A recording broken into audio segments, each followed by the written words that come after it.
The stone beneath me is the only mercy left. It does not ask questions. It does not want me to name names, or say who taught me the words I say over a wound, or tell them where the ergot grows wild past the millstream. It only holds me, cold and wet and patient, the way stone has held prisoners since before there were witches to accuse. My wrists have stopped bleeding, or I have stopped feeling them. I cannot tell which anymore. Somewhere above me, though, through one small window cut too high for me to reach even standing, I hear the bells of St. Ursula ringing for evening prayer.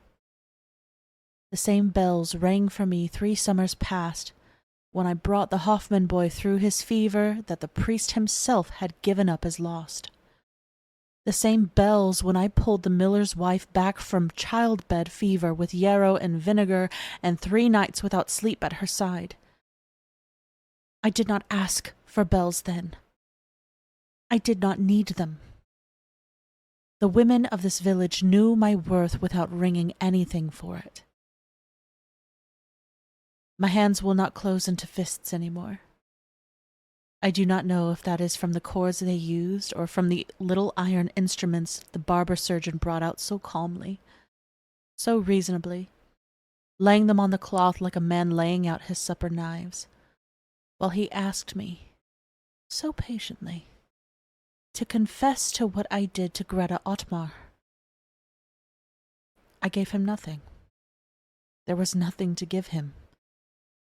I have turned the truth over so many times in this cell that it has worn as smooth as a river stone, and it says the same thing every time. I did not kill her. He did. It was he who came into our valley last spring from Würzburg, with his physician's robes and his university Latin, and it was he who looked at the ointments on my shelf, comfrey and mugwort and the good grease I render every autumn, and called them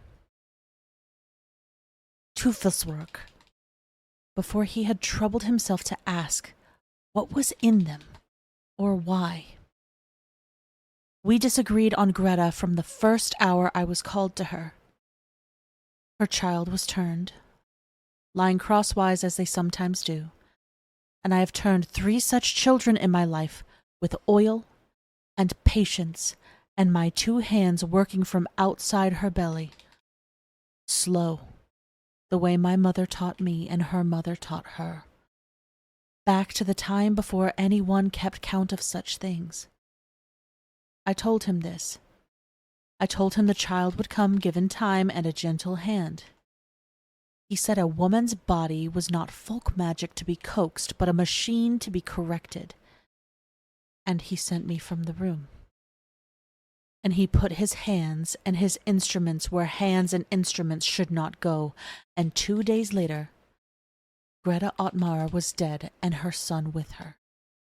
And it was my name spoken in the square by sundown, not his.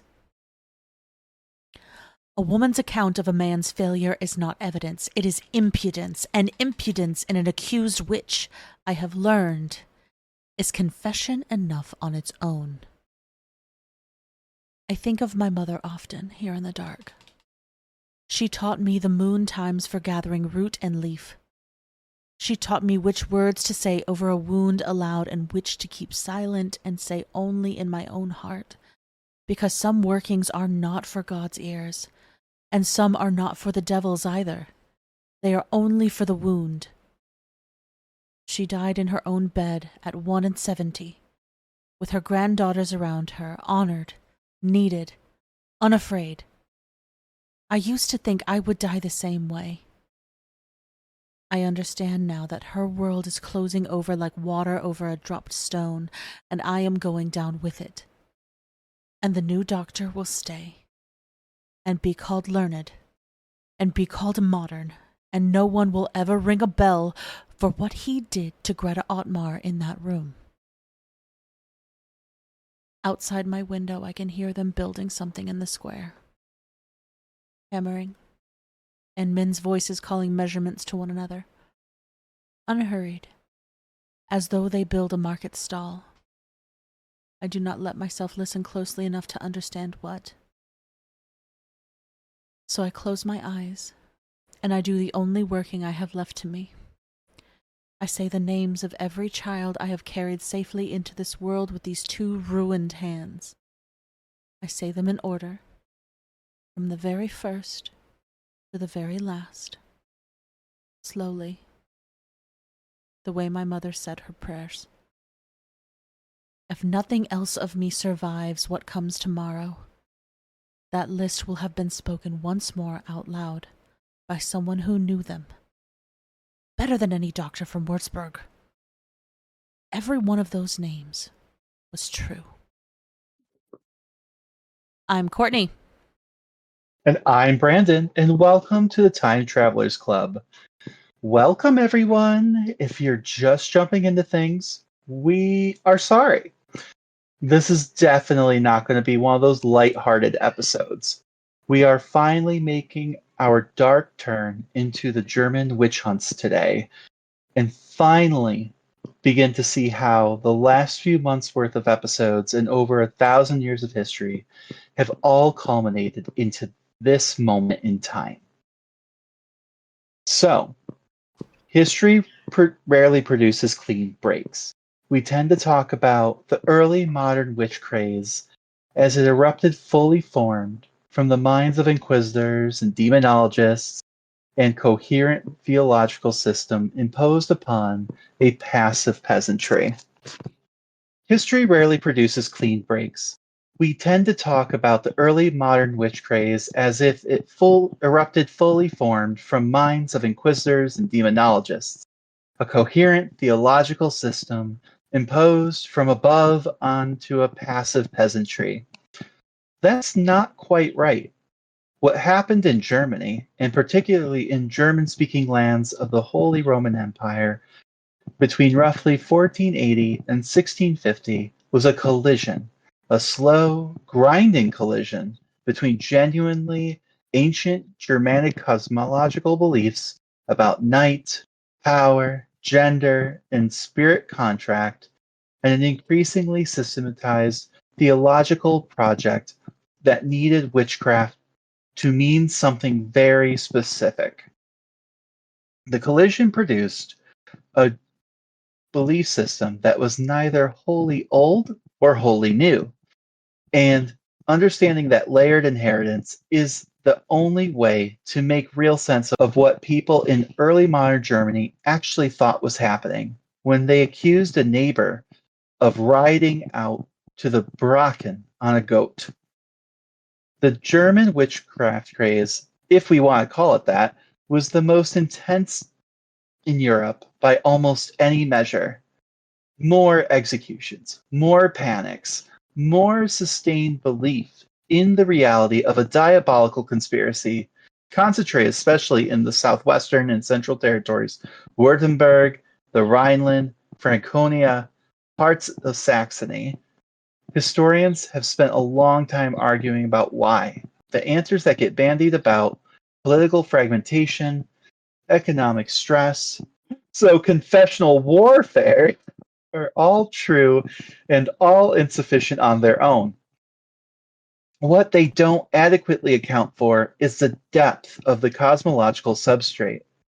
Before you can understand why German communities in 1590 believed so readily in a woman's power to destroy a hailstorm, or fly at night, or commune with the spirits outside of sanctioned Christian channels, you have to go back much further than 1590.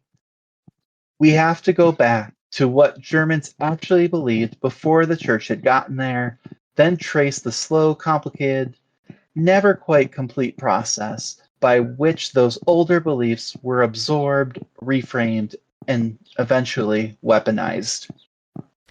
To understand the witchcraft beliefs of the 16th century, it helps to spend some time with what scholars of early Germanic religion actually find when they look at the records.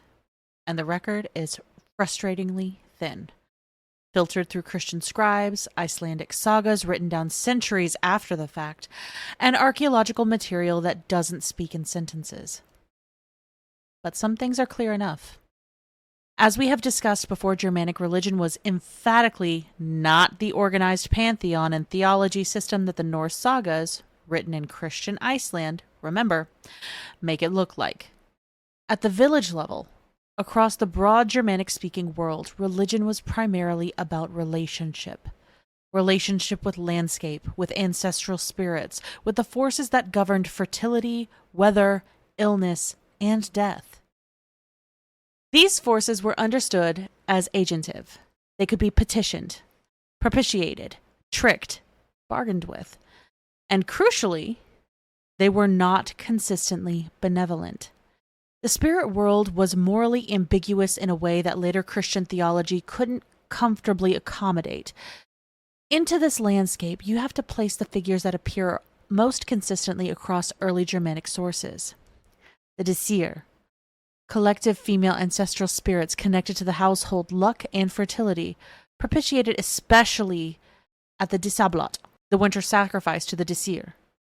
The Valkyrir, at their most archaic, not the romantic battlefield choosers of late Norse mythology, but something more like spirits of carnage, ambivalent figures of female power over life and death. The Volva, the seeress and staff carrier who performs Sidr, a form of spirit consultation, fate alteration, and prophetic trance that was understood to be genuinely powerful and genuinely dangerous. And then there are figures that appear in later German folklore under the names like Frau Holly, Perkta, and the women who ride with the wild hunt. Figures that will matter enormously later. What unites these figures is a particular logic about women and spiritual power that is very old and very specifically Germanic in its formulation. Women in this worldview had a native proximity to the powers that governed fate, generation, and death. This wasn't straightforwardly positive. It was ambivalent and it carried real social weight. A vulva was treated with deference and fear simultaneously. The Disir were honored and also carefully kept at arm's length. Female spiritual power was real, recognized, and structurally necessary. Somebody needed to deal with these forces, and women were understood to be better equipped for it. But it was also inherently boundary crossing, associated with knowledge that ordinary social life couldn't contain. Yeah, and we talk a lot about this in the previous episode on like Freya, Seder, all and like women's role in ancient Germania, right? But something that we also kind of point out, and I'll just say the quiet part out loud here, Freya, Frigg, right? They kind of get, especially in the later retellings of their stories, romanticized and like kind of like a bonsai tree shaped into something more comfortable, right, for a male audience. You know who isn't? The Norns. You see traces of it in the folklore, in the mythology, right? The Norns, the weird sisters, right? Mm-hmm. And a lot of these, like Freya, you can see hints of it, was similar through Goldvig, right? That these men were scared of these women. They were dangerous. But the Norns, for example, to be respected, but you try not to get too close if you can help it, right? Mm-hmm. It's like when they show up, you're like, "Thank you, ma'am. We appreciate you. Please be on your way. We do not want the disasters that are potentially about to follow. We don't want to deal with the consequences of our actions." Right, but it's like they won't even say like, "Please be on your way." It's so much just like they're hoping. But like while they're there, hey, thanks for the prophecy. Is there anything you need before you go? Let me turn this broom upside down. I think it's getting late. Yeah, so it's like and that's like where a lot of these goddesses were, right? A lot of these spirits were at one point or another, Mhm. before they had to be, filtered. So speaking of things that get filtered out, this is let's talk about Ergi for a minute again. Um, so Ergi as a concept, it's worth noting, spending some real time here, because as we've kind of discussed before, it's underappreciated in most discussions, especially about later witchcraft belief. Mhm. Because you, on the surface, you think, okay, what does that have to do with like the witch trials, right? Where ladies are getting burned. Um, well, let's talk about it. So, as a recap from our episode on magic and satyr, ergi, the adjectival form is arger, not augur, arger, right? Mhm. There's a difference. Though I find that interesting because, like, when we think of an augur, how would you define an augur, right? Like someone who's reading signs. Maybe there's some Mhm. shamanism in there where someone is taking the spirit within, right? Correct. Which, well, we'll talk about what ergi means, right? Mhm. So this is an Old Norse term specifically, right, for a quality that was considered deeply shaming in its primary application. It referred to a man who took the receptive role in general, right? Like, so Mhm. spiritually, right? But it was also typically used in a term for like sexual intercourse with another man. Okay. It's not like as straightforward as calling someone like gay. Um, but like it's implied. It's like, oh, you're a little fruity, are you? Or like if you're into things that are considered gendered female, you must be doing a dude, right? Yeah. Um, right. And by extension, this is a broader posture to unmanliness, which must equals cowardice and social passivity, right? So God Totally, forbid, because that 1 + 1 = 5. Yes, totally. right? So people who could be considered anarchy, right? In our situation, we kind of talk about like men who like want to learn satyr or magic, right? Because that role means you have to take things within, whether it's nature, spirits, right? And typically, you would also have to work under a woman to learn it, right? And it's a woman's role, right? Like, right.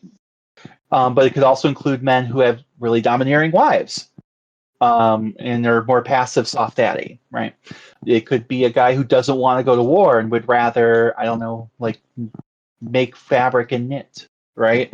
It could be someone who is, non-gender conforming, whether that's cross-dressing, whether that's transgendered, whether that like what we would consider that modern, like right, recognize that in a modern sense, Mhm. or just someone who doesn't or who is non-binary and just not fitting anyone who's not fitting this very limited masculine mold, right?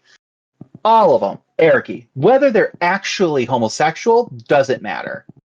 And you can be gay, just like the Romans. You can be gay. You just got to be a top. You can't be a bottom. Um, Which is just also, silly. It's so silly. also, and that's not including consensual stuff either. So if you just so happen to be raped, Ericy. Damn. Well, and like that's the thing. It's like, oh, you were dominated by a bigger man. Were you in a position of vulnerability, like you were injured and a man took it? Like where normally you could have fought back. It doesn't matter. That would also qualify. Ugh. Well, I hate that. You weren't sure. Yeah, but all of it's gross. Yeah, it's all gross, but like I really dislike that. And so, like we mentioned then, the most serious insult you could level at a man in the Norse world was need, which had augur as like one of its core components, or to call someone ergi or whatever, right? This was not viewed as mild social disapproval. Need could legally justify killing. Okay. AKA, it wasn't just calling someone, "Oh, are you gay?" No, it was like, "Oh, you're a big old faggot." Them's Ooh, be fighting words, thems are right? definitely fighting words. Especially, essentially this is the equivalent of not like someone like, "Hey, are you gay?" Like, or maybe even as accusatory or something, but you could be like, "Yes, I am," or like whatever, or "No, I'm not." It's like the equivalent if you're at the bar and you're some hetero guy, right, who's real gets real upset by this. Like you're in conservative America and like you're in a bar and you're a hetero guy and some other hetero guy comes up to you, "Hey, you fucking faggot," and you're like, "Oh, that's gonna be a fight," you Yeah, know? blood is going to be shed over that. Right. Like in the true sense where this man is accusing you of doing those acts, right? So that's but this is like what would happen, and now and again in conservative America. So depending on where you are, that might be fair, but like typically legally speaking, like you're not in the right for killing someone over it. But not back then. And we go into it then, so I won't dwell on it. But here is where it gets interesting for our purpose, right? So, Satyr, the form of spirit magic associated with the vulva, was, like we said back then, considered archer when practiced by men. This was not a minor footnote, and it appears explicitly in the sources. So, like we said then, in Locosena, Loki accuses Odin of practicing Satyr as like a sort of insult, and Odin doesn't deny it. He just deflects it, right? So he's calling him a faggot. Like he's calling Loki a big old faggot, and then like Loki's like, "If I'm a faggot, so are you, bud." Just different kinds, I guess. Yep. I don't love how much I'm saying this word right now, but it's just to get the point across. It's a serious insult. It's not something that would just be thrown around every day. All right, and it's like to just if I keep saying he called him arrogant and he called him arrogant, you'd be like, "Oh, okay, like sure." But if I say this, you're like, "Oh, It has okay." weight to it. We have to. I'm giving you the modern-ish, not quite, but close. Weight, so you understand. Yeah. Just like I did then. Um, in Snorri's Ynglinga saga, we are told that Odin practiced Satyr, and that the magic came with ergi, and that this was shameful for a man. The logic here is really worth unpacking, though, and Satyr involved a particular kind of spiritual receptivity, opening yourself up to be entered by, moved by, or possessed by outside forces. In Norse conceptual vocabulary, this was gendered posture. It was what a woman did. For a man to do it was to perform a kind of social sex change, to occupy the feminine structure position in relation to the spirit world, hence ergi, right? So, and like again, we've said it before. Mm-hmm. So, what does this have to do with all this, right? So, what you have in early Germanic thought is a system where a specific kind of spiritual knowledge and practice, the ability to contact, receive, and be moved by spiritual forces, is understood as inherently feminine. And to do it as a man is transgressive and violates social norms, right? So, now we're going to fast forward like 1,000+ years, right? And we're going into the German demological tradition of the 15th and 16th centuries. What do theologians and witch theorists say about why women are more susceptible to witchcraft? Okay. I'm gonna get angry on this one.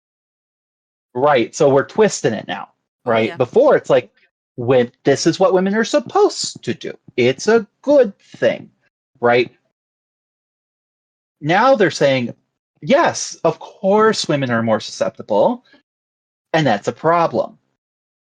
And we're going to get to the arrogant part of it too, right? Hmm? Because men are afraid of it, right?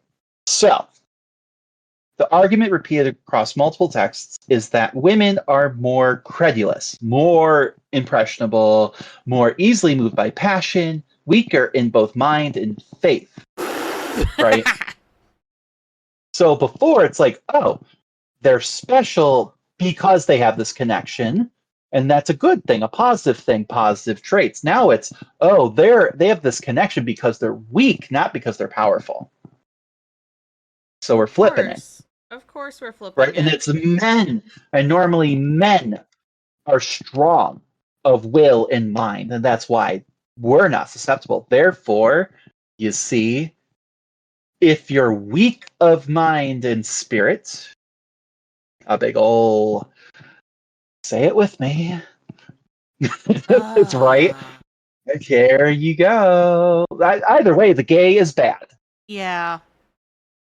It's bad. Because as a man, you should be better than this and above this, right? And you're, by doing these acts or what they perceive as these acts, right? Going outside, yet again, another very narrow idea of what masculinity is supposed to be, which the Vikings would probably disagree with them on. Mm-hmm. You're right. Especially when they're wearing heeled boots and everything at this time, and like fancy pantses. But and actually bathed and smelled good, and women from other nations were like drooling over them. Yeah.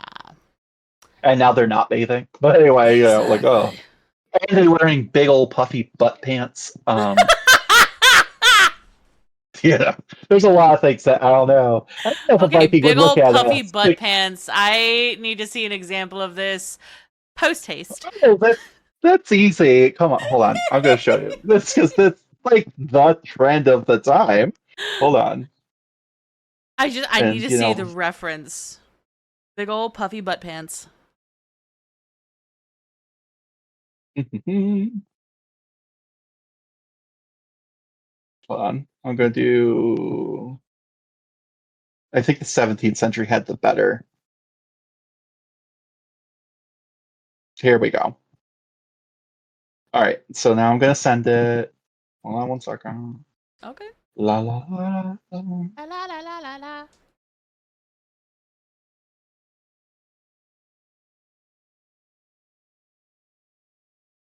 If it wants to load. All right, there you go. Here's a great example of that time period. Let us see. I've got another one right here too. This is great. I forgot about these pants. Where they all have like thick thighs. Everyone. Thick thighs. Big old wide berths and hips. They got some hammy hocks. Oh my god. Like the best case scenario was like this one here. Like, so anyone who's seeing that you can't see these, but like they're sometimes called like Spanish trousers, like because like Spain really kind of like got them going. Or they're also known as Spanish trunk hose breeches of like the 16th century. They're popular because at this time, Spain is, fun fact, all Habsburg. So Habsburgs are, as we said, the Holy Roman Empire, but they're also Spain. So they're all interconnected, right? So fashion trends are going back and forth, right? This is like, and like you see it with England, you see it with King Henry VIII, you see it with all of them. Like you've got cod pieces and these puffy pants, puffy specifically around the upper thigh, hip, and butt region. Okay. Puffy butt pants. So, I will never not be able to see it now. Thank you so much for that. Right, puffy butt pants. It's every man looks like they have wide berth and hips. They got some baby bearing hips. We got some impreg going on up in here. It's just the hips. Just the hips. It was a tapered waist. It's a very tapered waist. Right. So it's just funny. It's like, I just feel like Vikings would look at that and go, ew. Also with their like twirly mustaches and baby beards, and they're like, I mean, it's very dandy. Right. And again, masculinity changes over time, right? Yes. And that's why I roll my eyes at it, like real men insert comment. And you're like, oh God. You know, like real men in the 50s all shaved. Right? Yep. You had a clean, baby smooth face. And now you see like the beard movement's back again. You know, right? Like so you see and then before that real men had mutton chops and real men had so like it's just one of those things that I'm like, you know, do you. Do you. Yep. The point is that in the larger, wider scheme of things, that's where we're at, right? And men aren't supposed to allow things in, right? And Yes. therefore, to be possessed by something, to have the role reverse, right? Where a woman, a witch, can put something inside you, demon, a whatever, to COVID make you shot. not to not make you in control is terrifying, right? Because now women, of course, have experienced this for a long time, where they have no agency, they're not in control of their own bodies, they're not in control of their own lives, like whatever, right? And they're supposed to be chill, but to flip flop it, where a woman is doing it to a man against his will, that's Oh, good terrifying, heavens. right?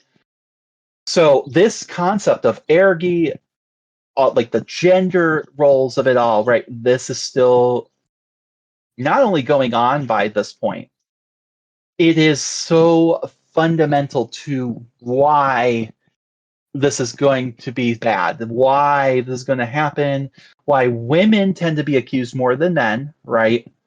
Mm-hmm. And when men are accused, it is doubly bad for them. Right. It's doubly bad, but also like there's a certain level of like, you know, they don't. It's not always like gay men or anything like, and even if it was, they don't usually say it out loud. But there's this idea that they're violating some kind of social norm. Yep. And it's like wink, wink, nod, nod, right? That they're allowing themselves to be entered. Wink, wink, nod, nod, right? Allowing women to control their lives, allowing these witches to do this when they should be standing up to them and putting it down, right? But they're allowing, like, this. There, it's almost worse for them because it's like, especially men in power who are accused, right? It's like, oh, you're allowing these women to ruin our entire society. You're almost worse than them. Mm-hmm. Because they wouldn't be able to get away with it because they're just silly, dumb women. But you as a man have that ability and power and intellect. Therefore, you're allowing this to happen. Yep. So it's not a small observation, right? It means that specifically gendered shape of German witchcraft belief, the overwhelming predominance of the female accused, the focus on female bodies as sites of diabolical transaction. I just love that. And we'll get to it. The insistence of a kind of spiritual porousness, if you will, as the witch's defining characteristic, was not simply the product of like clerical misogyny imposed on a blank slate. I mean, the clerical misogyny is there, right? Oh, absolutely. But it didn't come from a vacuum. No, it came from history and twisting it. Correct. The misogyny was already there Mm-hmm. and part of much older conceptual materials. The ergi logic, in particular, that logic said certain spiritual postures are feminine and therefore shaming for men. And it becomes, in the early modern period, that logic that says those same spiritual postures are diabolical for women. It's the same structure, just reverse valence, you know? Yeah.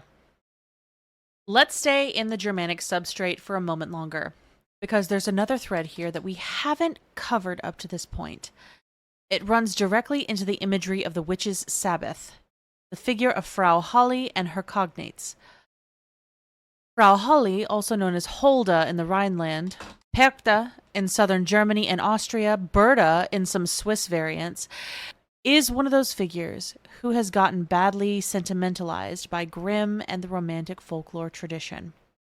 In the Brothers Grimm version, she's a fairy tale character, a stern but fair supernatural woman who rewards good workers and punishes lazy ones, associated with spinning and domestic virtue, presiding over a world below the well where souls of unbaptized children go. The Grimm version is not exactly wrong, but it is heavily filtered, because they were collecting materials in the early 19th century and could only work with what informants gave them, which was already several centuries post-Christianization and heavily bastardized. The older strata are considerably stranger and more powerful.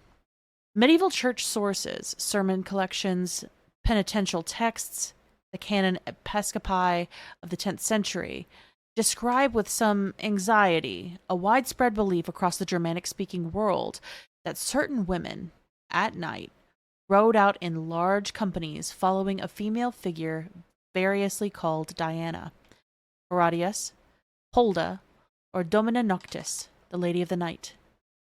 These women believed they traveled vast distances while their bodies slept, visiting households, consuming food, which was magically restored, blessing or cursing livestock and crops, and performing functions that looked a lot like older Disir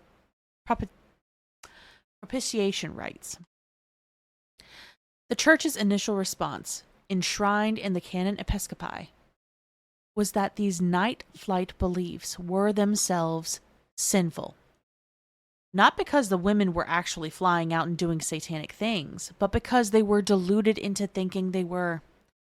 The women believed an illusion produced by demonic suggestion. The sin was believing it. This is a really interesting position, at least theologically speaking, because it tries to thread an uncomfortable needle. The church couldn't straightforwardly say these women were actually flying to demonic Sabbaths because that would give too much credit to non-Christian spiritual powers. But they couldn't also entirely ignore the belief because it was clearly widespread and persistent. So it defined the belief itself as the problem. These women had been tricked. The spirit flight was an illusion. What they experienced was demonic deception, not actual spiritual travel. The canon episcopi position held for several centuries, and the demonologists of the 15th and 16th centuries reversed it dramatically. The position completely flipped. The women are actually flying to the Sabbath, and they are actually meeting with the devil. The spirit journeys are real. What had been evidence of demonic deception became evidence of demonic conspiracy. The women went from being pitiful victims of illusion to active participants in a counter-Christian cult. The figure they were following also underwent transformation. Holda, or Perchta, already ambivalent in the older material associated with both blessing and terrible punishment. Perchta was also known to slit open the bellies of those who had failed to observe her feast days. Gets absorbed into and replaced by the satanic narrative. The wise, terrible, beneficent, and dangerous Lady of the Night becomes a mask for the devil or a demon herself. The women who ride with her become witches. What gets lost in this transformation is the older function of those night rides. They were not about destruction or diabolism. They were about household welfare, fertility, the luck of the year. The women who believed they rode with Holda believed they were doing something useful, protecting livestock, ensuring grain, maintaining the cosmic order that kept their households alive. That's what makes the canon episcopi position interesting from a historian's perspective. It preserves, even in its attempted refutation, the memory of what these beliefs actually were before the Sabbath's conspiracy model overwrote them. And it's something to ponder a couple different things in all of this, right? So we just talked about like with Freya and like Frigg, right? And like in comparison to like the Norns, where we get kind of the hint of like what these goddesses and spirits, right, were actually like. but how they get watered down and like romanticized and shaped into a more acceptable version later. You get this clearly with these figures as well. Like this is a clear case in point with the grim renditions of them, right? Something also to realize here, right? I think we have this like in our cultural zeitgeist that in the Western world, like witchcraft and like the concept of witches has always like been there, like, and that like burning witches, like specifically the concept of like execution by burning, right, is reserved for witches and witchcraft. Like we joke all the time, like, oh, she did math, she's a witch, right? And like you see it in like Monty Python and like it's like medieval, right? No, really not. We actually kind of go backwards a bit, right? In their high-handed paternal way, they're like, oh, these poor silly girls, they've been tricked, right? But they're not killing them. No, they're calling them victims, even though Yeah. the women themselves are like, not a victim. What the fuck? No, and the thing is like a lot of them, it's probably because they're in situations where they just want to be free. They're in some terrible relationship, maybe they feel powerless or whatever, right? Mm-hmm. And their answer typically to that is, cracking down more on that. But they're not like killing them. But here we're seeing in this early modern, the Enlightenment, is coming around the corner, right?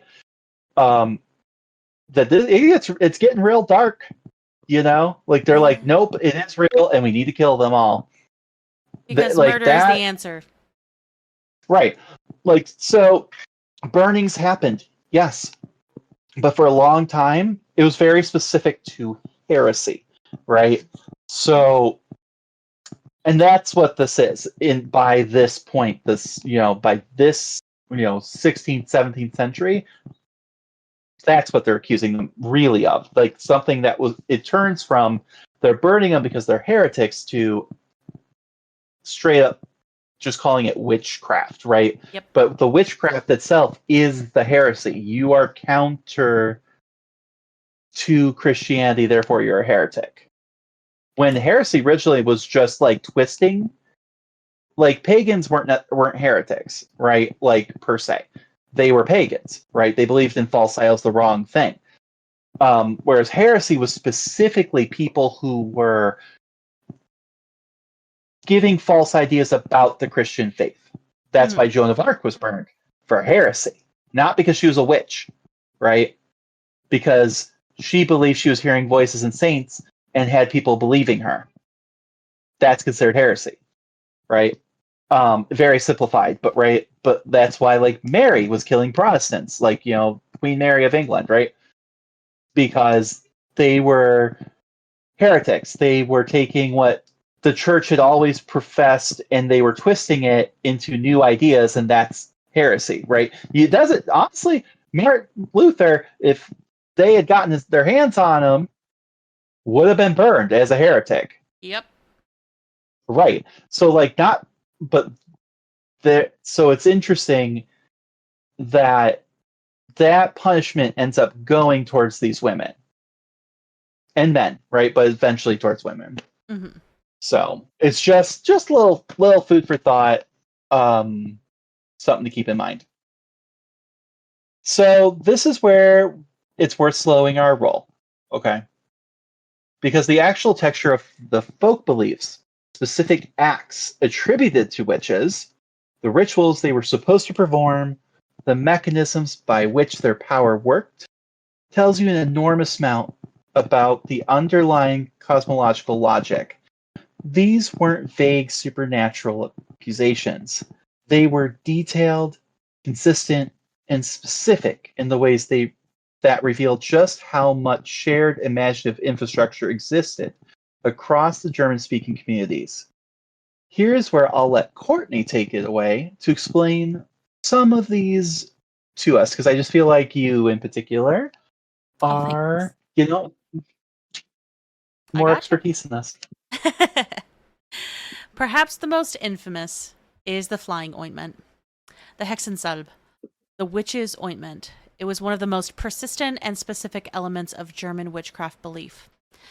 Witches were believed to anoint themselves with a grease made primarily from the rendered fat of murdered infants or unbaptized children, combined with specific herbs, henbane, belladonna, mandrake, and monkshood. They appear consistently in these sources. It's worth noting, as we mentioned in our Hecate episode on Patreon, that these are real plants with real pharmacological properties. Henbane and belladonna both contain tropane alkaloids, atropine, hyoscine, scopolamine, and that in appropriate doses produce hallucinations, sensations of flying, altered time perception, and in larger doses, death. Whether or I not just I just have this wonderful image in my head with the baby fat. Like it's just like a lady, like an old timey lady, and she's at like the supermarket, and she's pushing her little cart around, and she's grabbing here's grab some henbane, some plants here, and then she makes her way over to like melons, but instead of like melons, they're like baby like heads, and she's like examining them, squeezing them to see if they're ripe. oh, Like that's so demented shit. I just I'm like, where do you source your baby fat, ma'am? No, It's and just- you have to think, like, what is one of the most sacrilege things that you can really accuse somebody of doing? yeah, Murdering killing infants. babies. Yeah, like under a Pizza Hut, right? Like we Yep, do it all the time. absolutely. It's still happening. It's still It's happening. still happening, but they're not the ones that are doing it. Whether or not anyone was actually making this ointment and using it, the belief was anchored in plants that genuinely did produce unusual mental states, and the connection between those states and the spirit journeys attributed to witches is not accidental.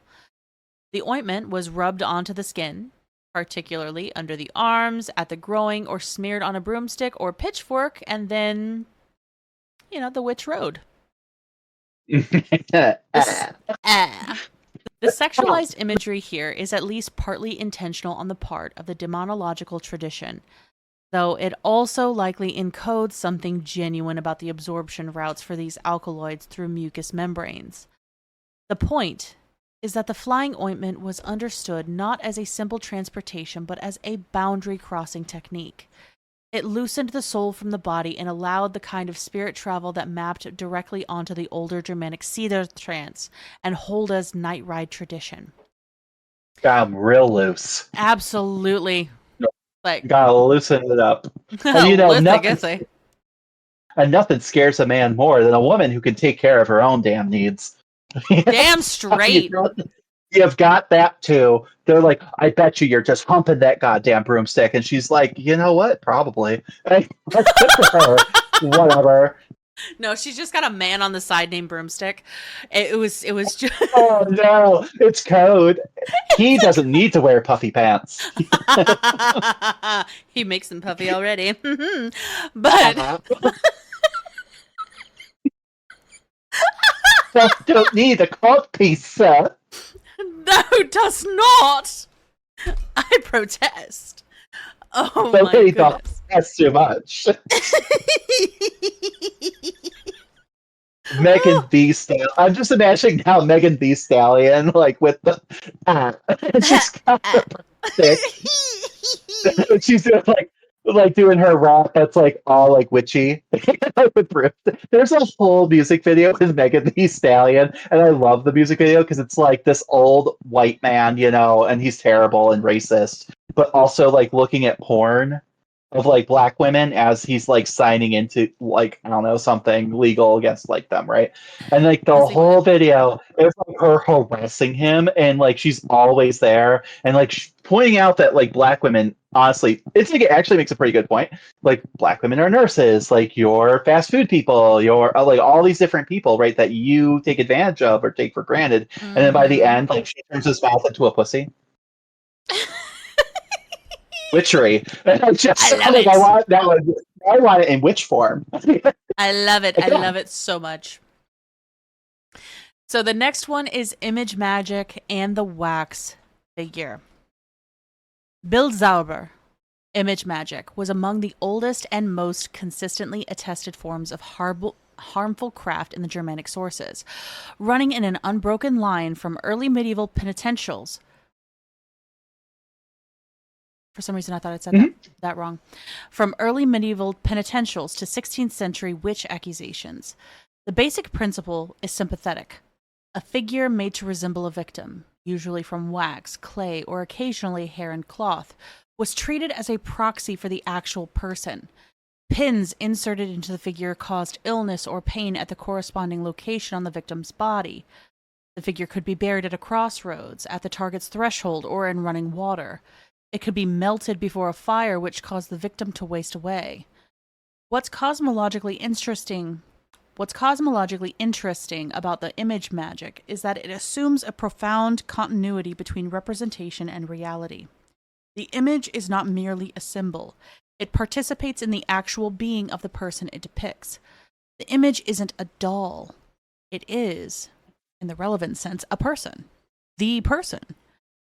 This is a fundamentally different metaphysics from modern Western assumptions about how representation works, and the folk sources take it completely seriously. And truthfully, this is magic that I still practice today.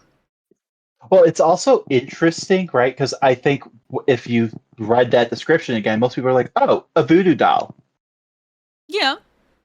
and that feels loaded to me, right? Because like, think about it. Like, not that they don't do this, right? Like, that exists. However, voodoo, right? First of all, it comes from a completely different tradition. Yes, Like, it does. and I don't have enough knowledge. I just know that like a lot of it comes from, like native African traditions. There's things about nails. I don't know. Yes. It's complicated. But like our Western mind defers back to this one, right? This is what we would think, oh, it's a voodoo doll. Like you make a doll, you take someone's hair and then you stab it. And like that causes the issue there. Like Yes, and but it has been in the European Western mindset for a long time.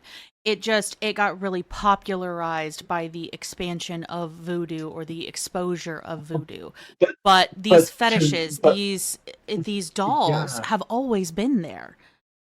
Well, and to me, it's like a real good case to be like, oh, we're now demonizing another group, right? Now that like we new group of people to be afraid of, like we don't need to be afraid of our own women. We need to be afraid of the ones we've enslaved that we treat terribly, right? And those who've gotten away,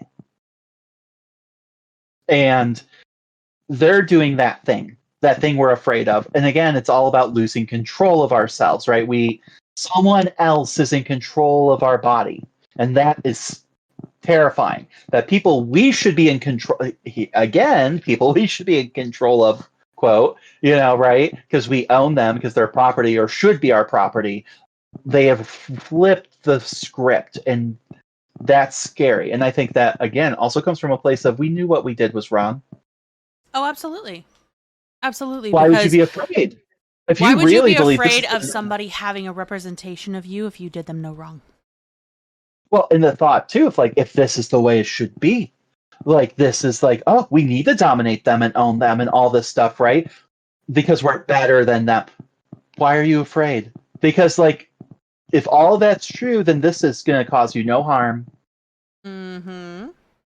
Or like they'll argue, of course, consequences of their actions overall. They do not want to take accountability. They are allergic to it. Right, and that's why it still exists today. You see politicians and people who pass laws about things like we all know when a politician passes a law about gay people or homosexuality or porn or pedophilia or whatever, right? That it's because they're doing it. Marriage laws, anti-divorce, right? Because like, oh, they're going to be cheating and they're with whores. So you're like, and then it always comes out that that's what they're doing. Yep. We should pass laws against the pedophilia thing. Don't get me wrong. Like that's bad. Consent, good. My point just being like, whether it's the politician who goes like, oh, I want to pass all these gay laws because I want a traditional family, and they're ruining that, and it turns out they're fucking the pool boy. Like always. Because they want someplace to hide it. They want someplace to hide it. Right. Well, it's internalized. Yep. It's all internalized self-hate and thinking that what they're doing is wrong, right? So Therefore, it is wrong. Now, slavery is wrong. Okay, I'm not saying that. Oh, like that means like no, no, no, no, no. But like, my point is just that like when they're afraid of it, it's usually because they're afraid of like the opposite of it, internalizing it, right? And they think what they're doing is wrong deep Correct. down, right? So there you go. Just voodoo doll loaded. Very loaded, and like I said, this kind of representation magic, it has been a thing for a very, very long time. Oh yeah. I can actually trace a lot of it back to like ancient Egypt and things like that, but that is a story for another day. Mm-hmm. Another practice is knot magic and binding. The Nesnaupen, knot tying, was specifically associated in German sources with causing male impotence, though its applications were broader. A witch who tied knots in a cord while naming a man was believed to have bound his sexual function. Untying the knots would release it. Oh, Well, wait. you know, we'll just keep his bits on a string. It's fine. But He's pent up, if you will. He's- It's a little backed up, a little pent up. a little pent up, a little bit. This shows up in marriage-related anxieties in particular. There was genuine social terror about wedding night curses, and specific counter-rituals existed to protect grooms. Knot magic also appears in childbirth contexts, where tying knots to obstruct labor was a feared maleficium, and in more general binding of luck or capacity. The underlying concept is one of closure and impediment. The knot physically embodies the constraint placed on the victim's body or fortune. This is a very old magical concept across Indo-European cultures. The Norse sources include examples of bind runes and binding magic, and its persistence into the early modern German context suggests another deep continuity with pre-Christian practice. So just as like a little side note, I find this really fascinating because like I know a lot this so my friend when she got married, right? They did like a knot binding, like like a hand tying The hand tying. ceremony. Yeah. And like they do knots and stuff like that. And I find that really interesting because I'm like, well, first of all, they don't want kids, so I guess they would still be happy if that made him impotent. I don't know. No, and magic is about intention. That is not going to make him impotent. I know. I was just joking, but like it doesn't matter because she can't have kids anyway. The point is just like I find that like it's like like because you would think of marriage as like fertility, and I'm like I wonder how that kind of got changed for that. Well, of course, but, and like, if you think, what does it mean to bind? Does binding always have to be negative? We tie off a cord around the infant's umbilical cord at birth to prevent them from bleeding out. Right. To protect new life. We bind wounds with sutures. Like, binding is not a bad thing. We bind people to ourselves through marriage. We bind, all through life. What the fear of it is taking, it's making bind, which is a 4-letter word, a literal 4-letter word. It's making it something dirty. It's making it something bad, where being bound to it, being submissive to it is the problem. Yeah, and I just find it interesting because there are other like binding rituals, of course, like ancient Egypt, of course, has them. You see them in tombs, things like that. Also, like in like Japanese tradition, like the concept of like kagome, which I know a bit from Inuyasha, the number one source of Japanese mythology, if you know. But there's a character who names Kagome. And like she's like the most obnoxious character on. It's like everyone hates her. We all hate her, but we love her simultaneously. It's more so really the irritation with the series is that every other word is Inuyasha, Kagome. Like fucking stop. Kagome, Inuyasha, Kagome, Inuyasha, Kagome. Exactly. And it's irritating as fuck. Oh shit. Dropping stuff. But like the concept of kagome is actually like, from what it's like, this protective like series of knots. So, and especially with like children. So I find that interesting. Like, so you do see like knot ceremonies throughout. I also would like to point out, if a man has issues with impotence and getting hard, knots may actually be the answer. Combining both these thoughts, because Japanese knot tying. Maybe that's all he needed. Maybe a few more knots. It And just allowing himself to be submissive for a minute. Maybe lean into it. Just lean into the kink. It's fine. It's fine. Up next is the cursed object and the buried charm. The German sources are full of disturbing little objects. Things buried at property lines, hidden under thresholds, tucked into the walls of barns or stables. These objects, often combinations of hair, bones, animal parts, twisted metal, and sometimes recognizable written charms, were understood as anchors for maleficium, concentrating harmful intent at a specific location and keeping it active indefinitely.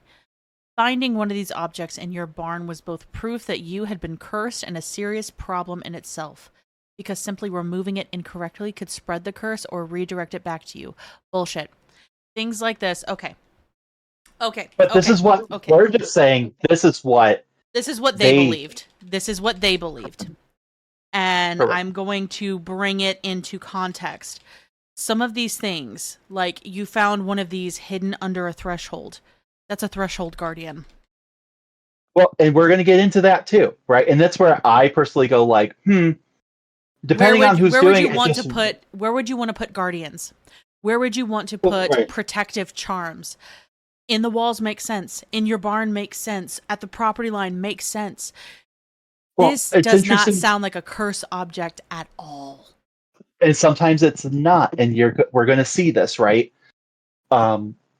It's who does it when that's important, right? Yes. So we're going to say hypothetically, right, that someone, maybe an old wise woman, right? Someone's having issues, and then she offers them this charm, right? Mm-hmm. And they put it under the doorstep, hooray, right? And they're happy with it. Cool. Years down the road, someone accuses this lady of being a witch, right? And it's like, oh, look at that. See, it's proof right there. And then they use that as evidence against her, right? Yep. But then like at other points when you have, oh no, there's a witch and she's cursing us, and you have some man, a priest or somebody who goes like, you have a witch bottle, here you go, put it under the door, and it sounds awfully similar to this, but it's a man doing it, so it's fine. Like it's just, I'm like, oh, but that's not witchcraft, don't worry about it, because that's what, and I think about, and I go like, just to break this down, this looks like something Jesus would do, right? I don't think so, but whatever. Like, I think they would tell you to just pray, Mm-hmm. But like, it's fine. It's different. You have to fight the magic with magic, but it's different. Okay, sure. Sure, buddy. But to me, it's like, you're using this so-called, it's when she did it, the devil was helping her. Is Jesus helping you with this? If not, who is, bud? We're not going to talk about it. Oh my God. Yeah, but that's just wrong. Yeah. That's my take on that. No, and I'm completely in agreement with you, because it's all hypocrisy and framing of who is doing the helping. So yes, women bad, men good. Apparently, go figure. Mm-hmm. A cunning woman, or Hexenbanner, was required to remove and neutralize the object properly. The spatial logic here is important. These objects tied harm to place, to threshold, and to boundary between one's household sphere and another's. Exactly the kind of boundary that the Disir and older household spirits were understood to govern. The cursed burial object is the diabolical inversion of the protective amulet the older Germanic practice would have placed at the same threshold. And there's your part right there, right? Mm-hmm. And something else too, some of these houses were really old at the time, and they may have just found something and not understood it, right? They've been like, oh. Like if you look at, again, going back to kind of some of these like African, like quote unquote, like voodoo objects, right? Like that's not what they're called, but that's what I'm going with, right? I've seen them. They are kind of freaky looking if you're not used to it, right? You'll see Yeah. these very like exaggerated figures. I don't want to say monstrous, but they're to me they're a little freaky. But I didn't grow up with it, and you'll see all these nails driven into and like they're all rusty, and like it can be a little freaky if you're not used to it. So like if I had no idea what this was, never seen anything like it before, and I was like going through my house, and I find and I'm doing some demo, and I find it in the wall, it might be a little freaky. Might freak out. Might worry that that's yes. like And and you see that today. People unfortunately jump to the worst possible conclusions 9 times out of 10. Mm-hmm. Yep. Because that's the human brain. The human brain is geared to do that. I found a spooky object in my wall. I don't know what it is. It must be bad. Yeah, and it's like you see that today. Like someone will have like an old Victorian or something. They're like, oh, and they'll find like this, like it's like a ring with some spikes or something on it. You're like, oh my god, it was a cursed object, and it's like for cutting dicks off or something. And then it's like, it'll be like something really mundane, like it was used for like making like yarn. Oh, absolutely. Or like I will pull an actual one, where they used to put shoes in the walls. Because that was seen as like an act of luck. They would put the shoes in the walls to give to like the house spirit for luck. And people will find them in the walls and like, oh my god, it's a body. And it's like, no, it's a fucking pair of shoes. Go the fuck away. It was like, oh my god, they killed the kid and put their shoes in the wall. Like, exactly. Okay. And it's just like, oh my. I think it's funny when it's like the object that it's based off of something that's obsolete, so no one can recognize what that object is, and that's what and then of course it's corroded on top of it, so then they freak out, and it's like it turns out it's always like this really mundane like thing, like something that we don't use anymore, because it's either like a garment or a thing we don't do anymore, but we don't recognize it because it's been so long, and so therefore we find it in the wall, and it's just because someone probably lost it, and then they or like it's under the floor, and then they freak out. But like that's pretty much what this is. It was probably some ritual that like consecrated the house. It could have been like a marriage thing. Who knows? Whatever. And then someone finds it, and they're like, "Oh my god, that lady next door must have done it." And the lady's like, "Wait, what?" I'm just like, don't mind me. I'm just shopping for baby heads. Not really. Anyway. Oh my god! Just because one time. Your kid's head looked like a unripe tomato, and you freak out. Oh god, that's probably exactly where it comes from. She said my baby looked delicious. You realize that there's like a cute aggression thing that happens around adorable babies. She was just like, I just want to eat them, and oh no! Oh my god, witch! Like fuck. Do you know how many people I would have to kill? If I had to kill everyone and took it seriously who said that. Half the people I know are cannibals, apparently. Including me. Oh, me too, apparently. Great. So our next one should sound familiar, and that's the weather-making rituals. These were the rituals that have a direct through line to see their magic, and were so important to the ancient Germanic society we talked about before. By the medieval times, though, we will see how this was turned on its head and once again twisted. Since Weitermachen was such a central preoccupation of German witchcraft belief, it's worth getting specific about what witches were believed to actually do to raise storms. Most consistent German accounts describe a ritual involving water. The witch goes to a stream, spring, or a puddle and stirs the water, sometimes adding specific substances, animal blood, the rendered fat of corpses, particular herbs. Okay, why do German witches have access to the fat of corpses? Honestly, the amount of times fat of anything comes into this, I'm again imagining the supermarket situation. It's just you insert generic elevator / supermarket music like dun dun dun dun dun dun, and she's just like going through. She's just browsing, and there's just like again like a barrel of like corpse fat. She goes like smells it. Oh, it's fresh. Okay, Like, takes a scoop of it. oh my It's like God. bulk. It's a bulk department. It's a Again, box there's like, apartment. and then just like the baby fat she comes across, like it's like the butcher at the deli. It's like, oh, just I can't help myself. Nothing beats a good fat baby. Oh my Delicious. God. It's No, just- but this is ridiculous, and I need people to see how ridiculous this is. it Because is. realistically, any rendered fat that they would have would be from animals because they used all the parts of the animal. Well, no one's actually doing any of this. Like it's just like again the shock value. Like she like it's it's honestly sad, but it's just like yeah, like that she used herbs and the fat of corpses, and I'm like okay, well where's she getting it? I feel like you said, and I'm like let's really break this down, shall we? Like she would have to in all of her womanly garments, go to a graveyard when no one, or where cemetery, wherever, when no one's around, dig up a body at the right condition, and harvest this, put it all back. Right? Like now, It's like to be ridiculous. fair, later that kind of stuff did happen. But that was for medical schools. But also by sometimes it was also for folk shit.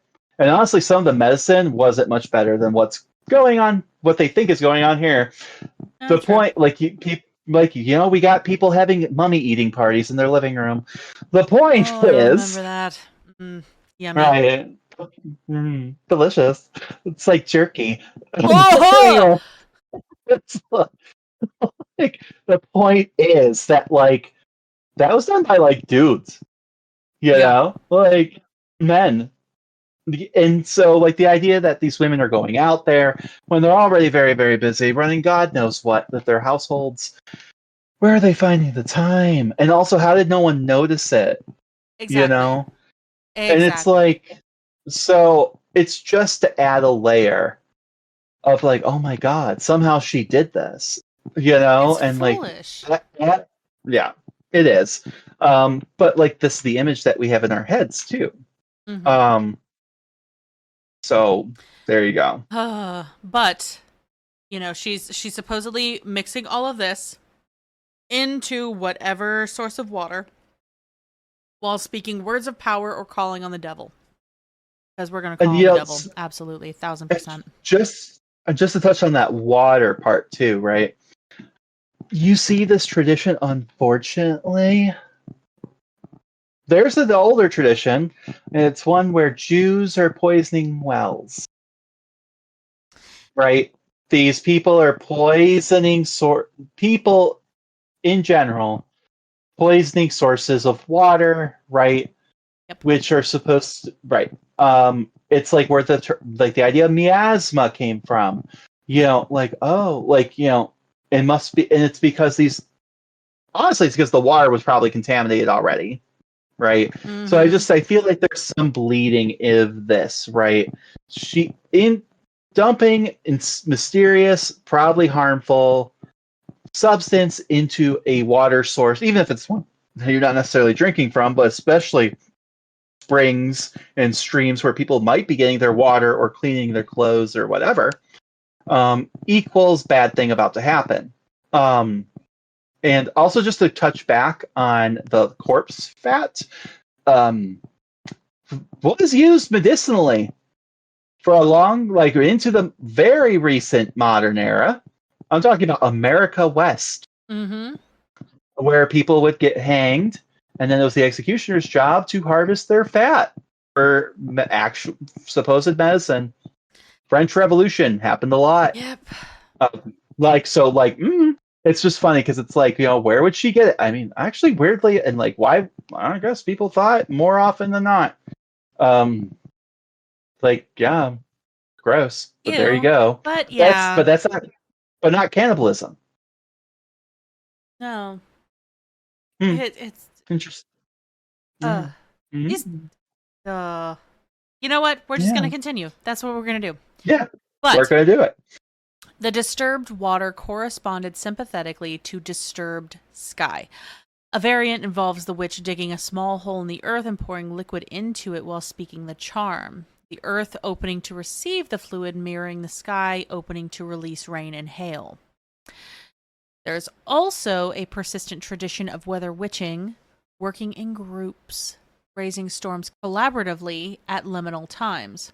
While Purgisnacht, midsummer, specifically to destroy neighbors' crops, the Rhineland sources in particular describe witches gathering at crossroads or hilltops on these nights to work weather magic collectively, which plugs directly into the Sabbath conspiracy narrative and suggests how older liminal assembly traditions got absorbed into that framework.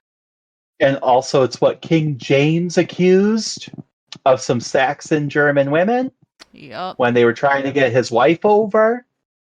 And he accused it. Well, that's excellent, but like women, there was these women.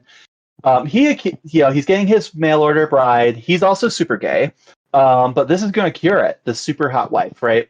And 1000%.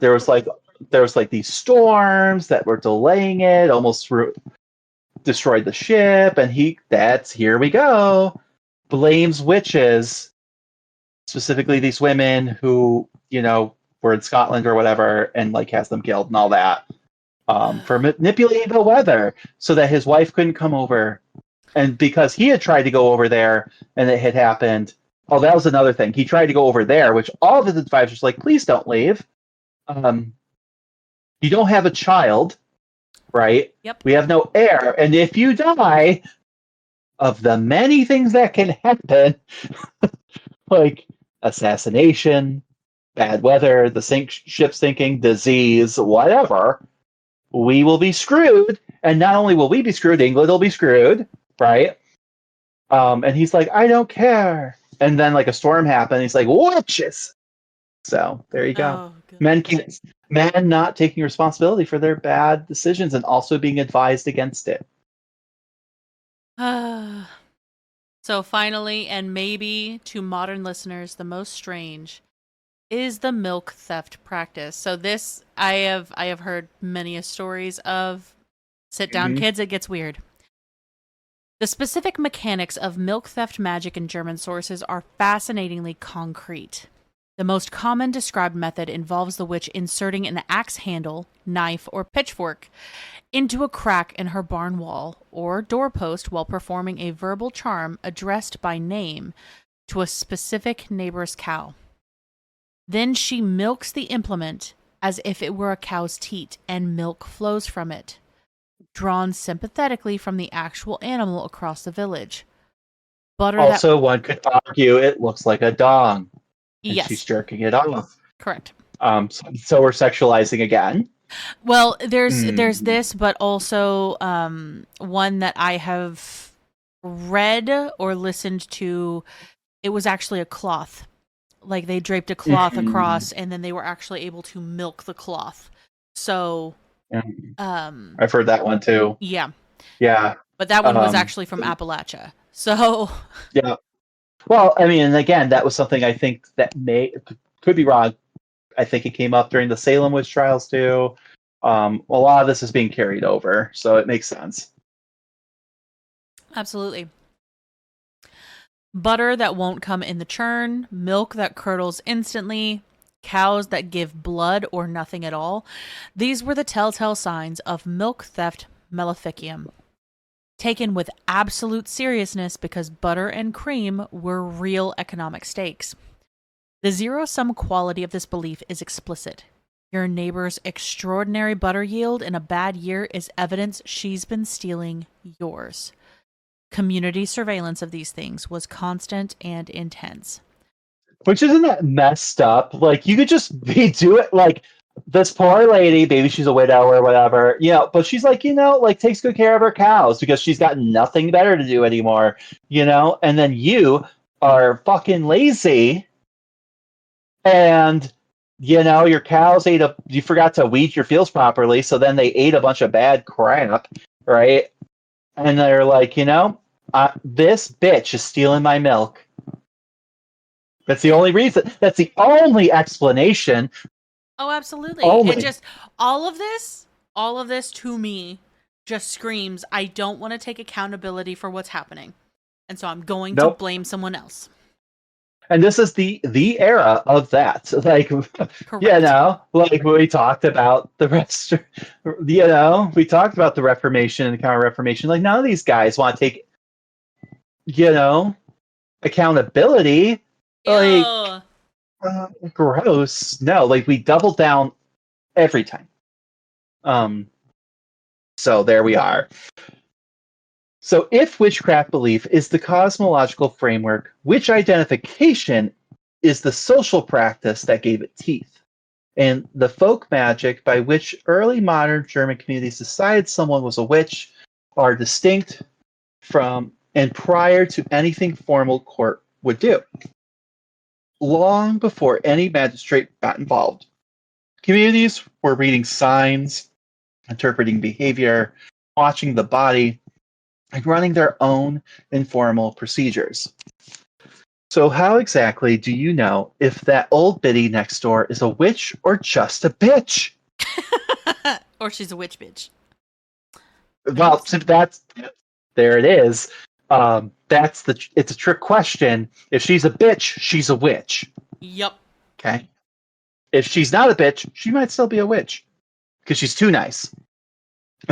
Like, damn.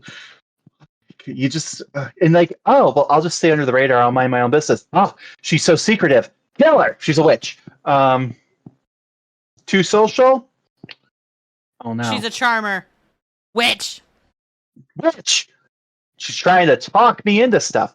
Witch. Anyway, Oh my. I really like her. She must be a witch. You're damned if you do. You're damned if you don't. So, let's talk about that. So one of them, perhaps maybe the most infamous one, right? The Devil's Mark, the Hexenmal, the Witch's Mark, the Devil's Seal, whatever the hell you want to call it, right? Was believed to be a spot left on a witch's body at the moment of her pact with the devil. Mon Dieu. Mon Dieu. It could look like a mole. It could be, it literally was a mole. A discolored patch of skin. Like a birthmark or a freckle. Oh God. Oh God. An extra nipple. Which that one's fun. That one is That's a fun because one. there's actually something on the body called a milk line where Yeah. extra nipples can appear. Yeah, like guys get it too. Yes, they do. Actually, I feel like the extra nipple thing, I feel like anytime I've looked into this, it's always been like a dude, which I find that interesting, right? Yeah. Like, but like this is, I feel like in this context, it's always like they're looking at a lady to see if she's got that extra nipple, because that nipple's usually used to like feed her like toad, you know? Yeah, a toad nipple or a cat. It's like cat nipples. Oh my Too many God. nipples. You're welcome for that image. Thank you so A much. scar. A scar could be a devil's mark. Like that sucks. Like everyone's got a scar. Like it's also the medieval times. I'm sure you have a scar, especially if you've been doing work. Like Mhm. God. Or just a small area that appeared normal, but was insensible to pain and did not bleed when pierced. How would they know? Well, we're going to talk about it. Oh God. This last quality, imperviousness to pain, was the operative test, right? Producing one of the most characteristic physical examination practices of the period, pricking, right? Okay. So a long pin or bodkin was inserted at various points on a suspect's body to identify the witch's mark by its lack of sensation and bleeding. Oh my God. Yep. So specialist witch prickers, which, God, I can't. Concernicus. Yeah. Eventually, it's just so toxic. It's like toxic masculinity. Like, I'm a witch breaker. Uh, it's like I'm gonna penetrate them before they can penetrate me. That's exactly what it is. Yeah. So those eventually emerged in some regions. For me, notoriously in Scotland, you saw that a lot with the Scottish witch trials. Like that was like there was just like one really famous witch hunter, and that was like everyone knew he was a charlatan, but whatever. But he got away with a lot of murder. He died. I'm pretty sure with no regrets. Even when they found out it was like bogus, but whatever. Anyway, so he was pricking people. Um, though their methods were often fraudulent, because of course they were, Courtney, right? Well, of Because you're course like, they were. well, like okay, like so how did they stab and no blood, like right? And you're like, is it like a medical thing? Did they just know like where to hit it? Nope. Retractable needles. You know, like those, like you see it on TikTok where the lady like stabs the guy and he goes, he freaks out, and it's like one of those fake knives, Oh, and then they laugh. because they It's would that. literally just be framing somebody. It's like the equivalent of like a pen that just yeah, yep. And what's really sad is like someone like who is being accused sees that and goes, "Oh my god, how did what how?" It's scary because yeah.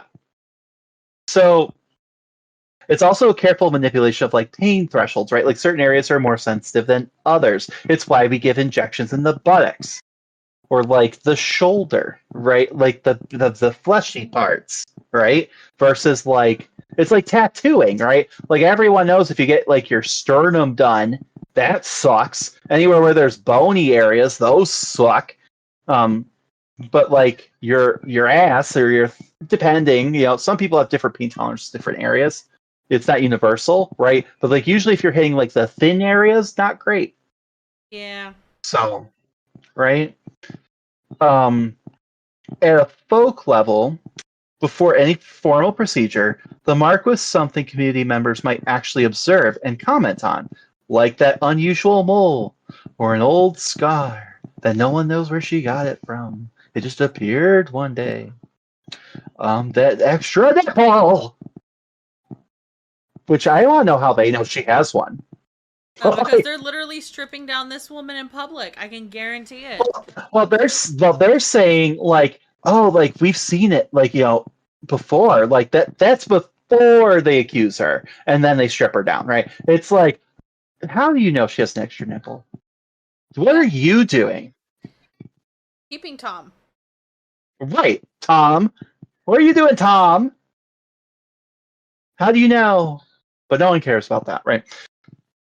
Bodies were read as texts, and anything anomalous was potentially significant. The next one is the inability to weep, which is really sad. These poor women are traumatized under the normal conditions, okay? Yeah. And so they're like so used to, many of these women are so used to abuse and masking and just, like having to bottle their feelings up. So this is so messed up. So it's also one of the more persistent folk signs. And it appears consistently enough worth noting. Witches were widely believed to be incapable of crying or weeping real tears. They could howl and wail, but they could not produce actual tears because the devil had dried up that particular capacity as part of their pact.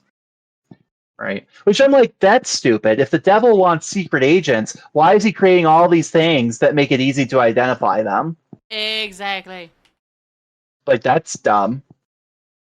But whatever. In a formal setting, this produced some absurd attempts to verify the claim under examination. At folk level, it meant that a woman who failed to cry at the right moments, whether it be a funeral, a moment of community grief. Her own accusation was under heightened suspicion. I also would argue this is a reason to harm women. It is. It gives them an excuse. And a lot of these men get off on it to make someone cry. Yep. Yeah. So it's just like also like just a reason to induce violence on women. It doesn't matter if they're going to cry or not. They just want the violence, right? The violence. So there's and the that, excuse. and also like why? Oh, she didn't cry at her husband's funeral. Yeah, because she was like 13 when she was married to this 56-year-old man, and maybe he was abusive or whatever, right? But she has to be there. So like there's a lot of reasons why someone might not cry, right? But like because the community thinks she should, if you don't, that's suspicious. Which I'm sure that when women cry too much, they go, that's suspicious. But because so to them, crying wasn't just an emotional expression, right? To them, theologically, tears were associated with like genuine penitence, the soul's capacity for contrition, and therefore a soul pledged to the devil had foreclosed that capacity, right? But it's a sign you have no soul. Silly. And therefore, being able to cry was evidence of your spiritual integrity. Boo hiss. Yeah. So the next one is the evil eye. Okay. The Wasserblick, the evil eye, was a quality attributed to witches and had folk diagnostic of them. A woman whose glance was believed to cause illness, injury, or misfortune in livestock or children was identified by the pattern of those misfortunes. They happened immediately after eye contact. They were disproportionate to any natural cause. They clustered around one person's presence, right? So it's essentially you gave them the stank eye, and then something bad happens to them. Oh, it's your fault. You did this. So That's the evil just eye belief dumb. run. That's just so. It is It's so dumb. Well, like we know this, right? Like eyes in general are a thing. It's like we see it in Egypt, right? Like, but there usually is like used as forms of protection, right? Like watchful, right? Yes. And is the evil eye a thing? Yes, the evil eye is a thing. But like, but it's like almost like this like weird twist of like this concept of like karma, or like, oh, you gave someone the stank eye, meaning you thought low of them, maybe you wished some harm on them, and then it happened. I got plenty of people I would give the stank eye to then. Like we all do it. But right. But you're a witch. Anyway, so the evil eye belief runs very deep in Germanic folk tradition, and it connects to older ideas about the power of certain gazes to transfer spiritual substance, whether it be luck, health, and vitality, like we talk about with the Egyptians, right? From one person to another involuntarily. At the village level, a woman identified as having the evil eye was avoided. Her gaze deflected, specific counter gestures made when encountering her. She might not be formally accused for years, but she was already socially marked long before any legal proceeding became imaginable. So, like, think of ridiculous. honestly, think of like my best example of this is think of Disney's Snow White, right? And when the queen turns into the witch, what's the most the first thing you think of when you think of that image? Her big ol' eye. Yeah. Well, her cackling, but like physically, like it's like the hook nose, of course, like, and her being old, but like the big ol' eye. She holds the apple up to it. When she leans into it, Snow White, what does she look at her with? That big ol' eye, right? Yeah. And then Right. And it comes from that. And where does it take place, Courtney? Where does this story take place? Germany. Germany.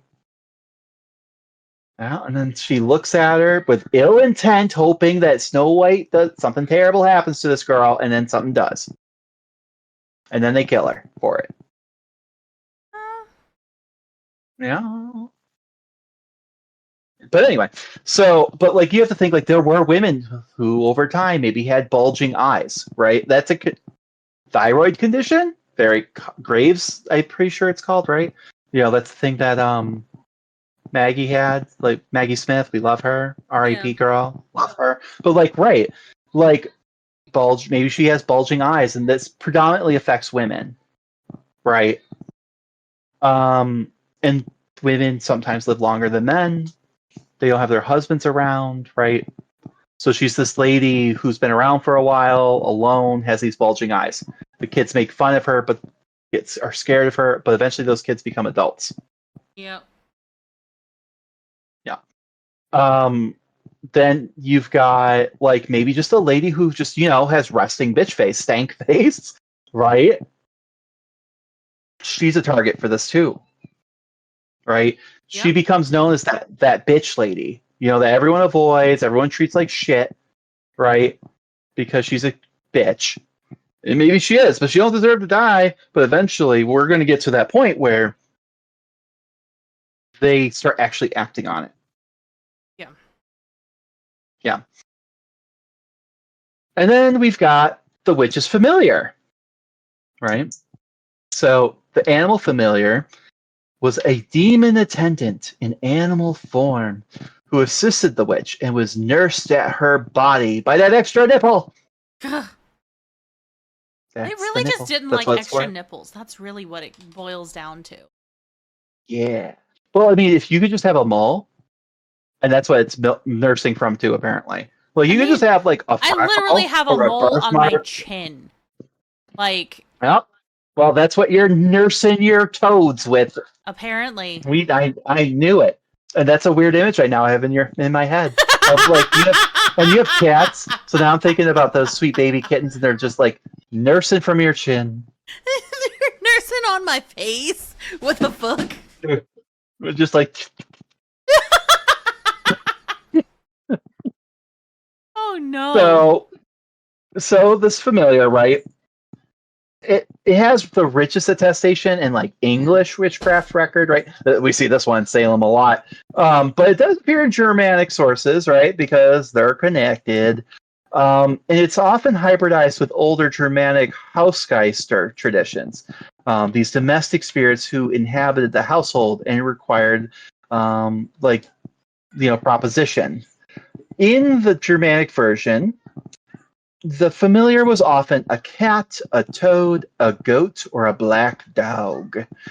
Animals with pre-existing folkloric associations with death, the underworld, and supernatural power, right? So, like, we'll break that down. The dog one, especially the black dog, go listen to the Hecate episode. It's quite old. The goat, again, often sacrificed to Hades. Easy. The cat, kind of weirdly, I think it's more of, you could go back to like Egypt and like the bastardization of that, right? Because they're like, oh, cats, mummies, right? Whatever. You've also got like they're part of like that liminal space where cats just disappear and then come back, and they hunt and they bring back dead things. So you've got that. And also the bastardization of the polecat, which was also attributed to Hecate, which sometimes gets confused later traditions with like cats and wild cats.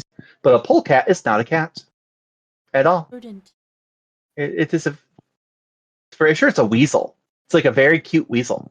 Yes. They're adorable. Not scary, but whatever. Tenacious though. And then toads, because of how toads function, right, and how the medieval world understood them, they didn't understand that like toads, like, or if they did, it was like weird. But a lot of times they were like toads came from the mud, right? It's like why bees were like also associated with the underworld in ancient times. You're like, well, why? Because they Where did lived they go? underground. Yeah. They had ground hives and bees that went underground or into trees, which they assumed went underground. So they were able to go back and forth between the world of the dead and ours. Yep. Right? And so were toads. And they go through metamorphosis. Even if they understood tadpoles turn into frogs, that seemed very magical and like this like weird transformation that's so unusual to what we're used to, right? Like you would see these little fish things and they start growing legs and then they go on land and breathe, and that's weird. And then because they of the way they look, people think they have diseases because they're sticky or weird, and they're like, ew, right? So there you go. Animals with pre-existing folkloric associations, like I said, with death, the underworld, and supernatural powers. A woman who kept unusual numbers of cats. I'm talking to you, JD Vance. Mm-hmm. Who fed animals secretly.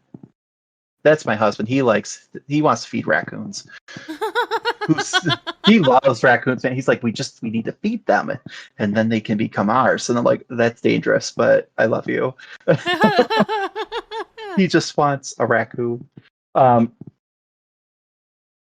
Who seem to have a particular and inexplicable bond with livestock were vulnerable to familiar accusation, which is so honestly heartbreaking to me, because so it's like the people, I think of all the historical neurospicy people who bonded with animals better than people, or just in general, like your cat ladies, right, who are lonely and just they found companionship, or just people who interact with animals well because they're just nice people, and animals usually pick up on that.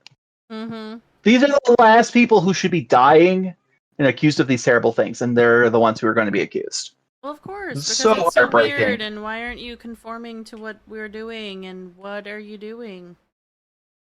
Stop it. And then, yep. And then, of course, they have to have an extra nipple, okay? It's also described as the witch's teat. Teat. So weird. I hate saying the word teat. I don't know why. It's like a weird word.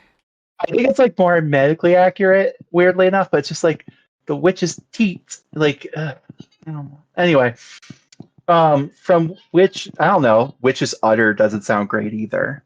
No. I'm just going to call it the witch tit. It's a fucking witch tit. Witch tit. From which this is where the familiar fed, made the body itself evidence, the physical sign of an illegitimate spiritual relationship written directly onto the flesh. Ooh. Spooky. Spooky nipple.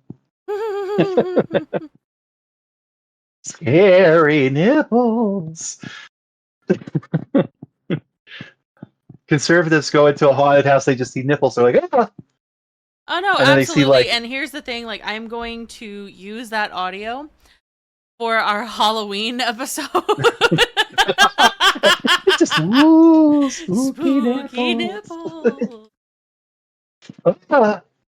It's like you go into like it's like a Republican haunted house, and it's just like extra nipples. Oh, there's just nipples on the wall, and then they go to another room. It's like a lady petting cats. Like, Jenny and she Vance didn't want us about this. And then she looks up. She goes, "And I don't want kids." They run away. They would cry. And then someone's like, "Also, like maybe we should give people medical care."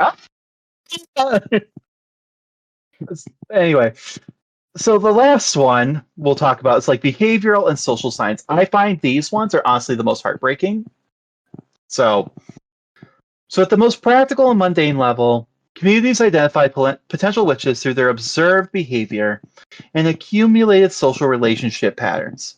The woman who muttered when she left a house where she had been refused something. The woman who arrived at a neighbor's home just before misfortune that followed. The woman who seemed to know about events she couldn't have witnessed.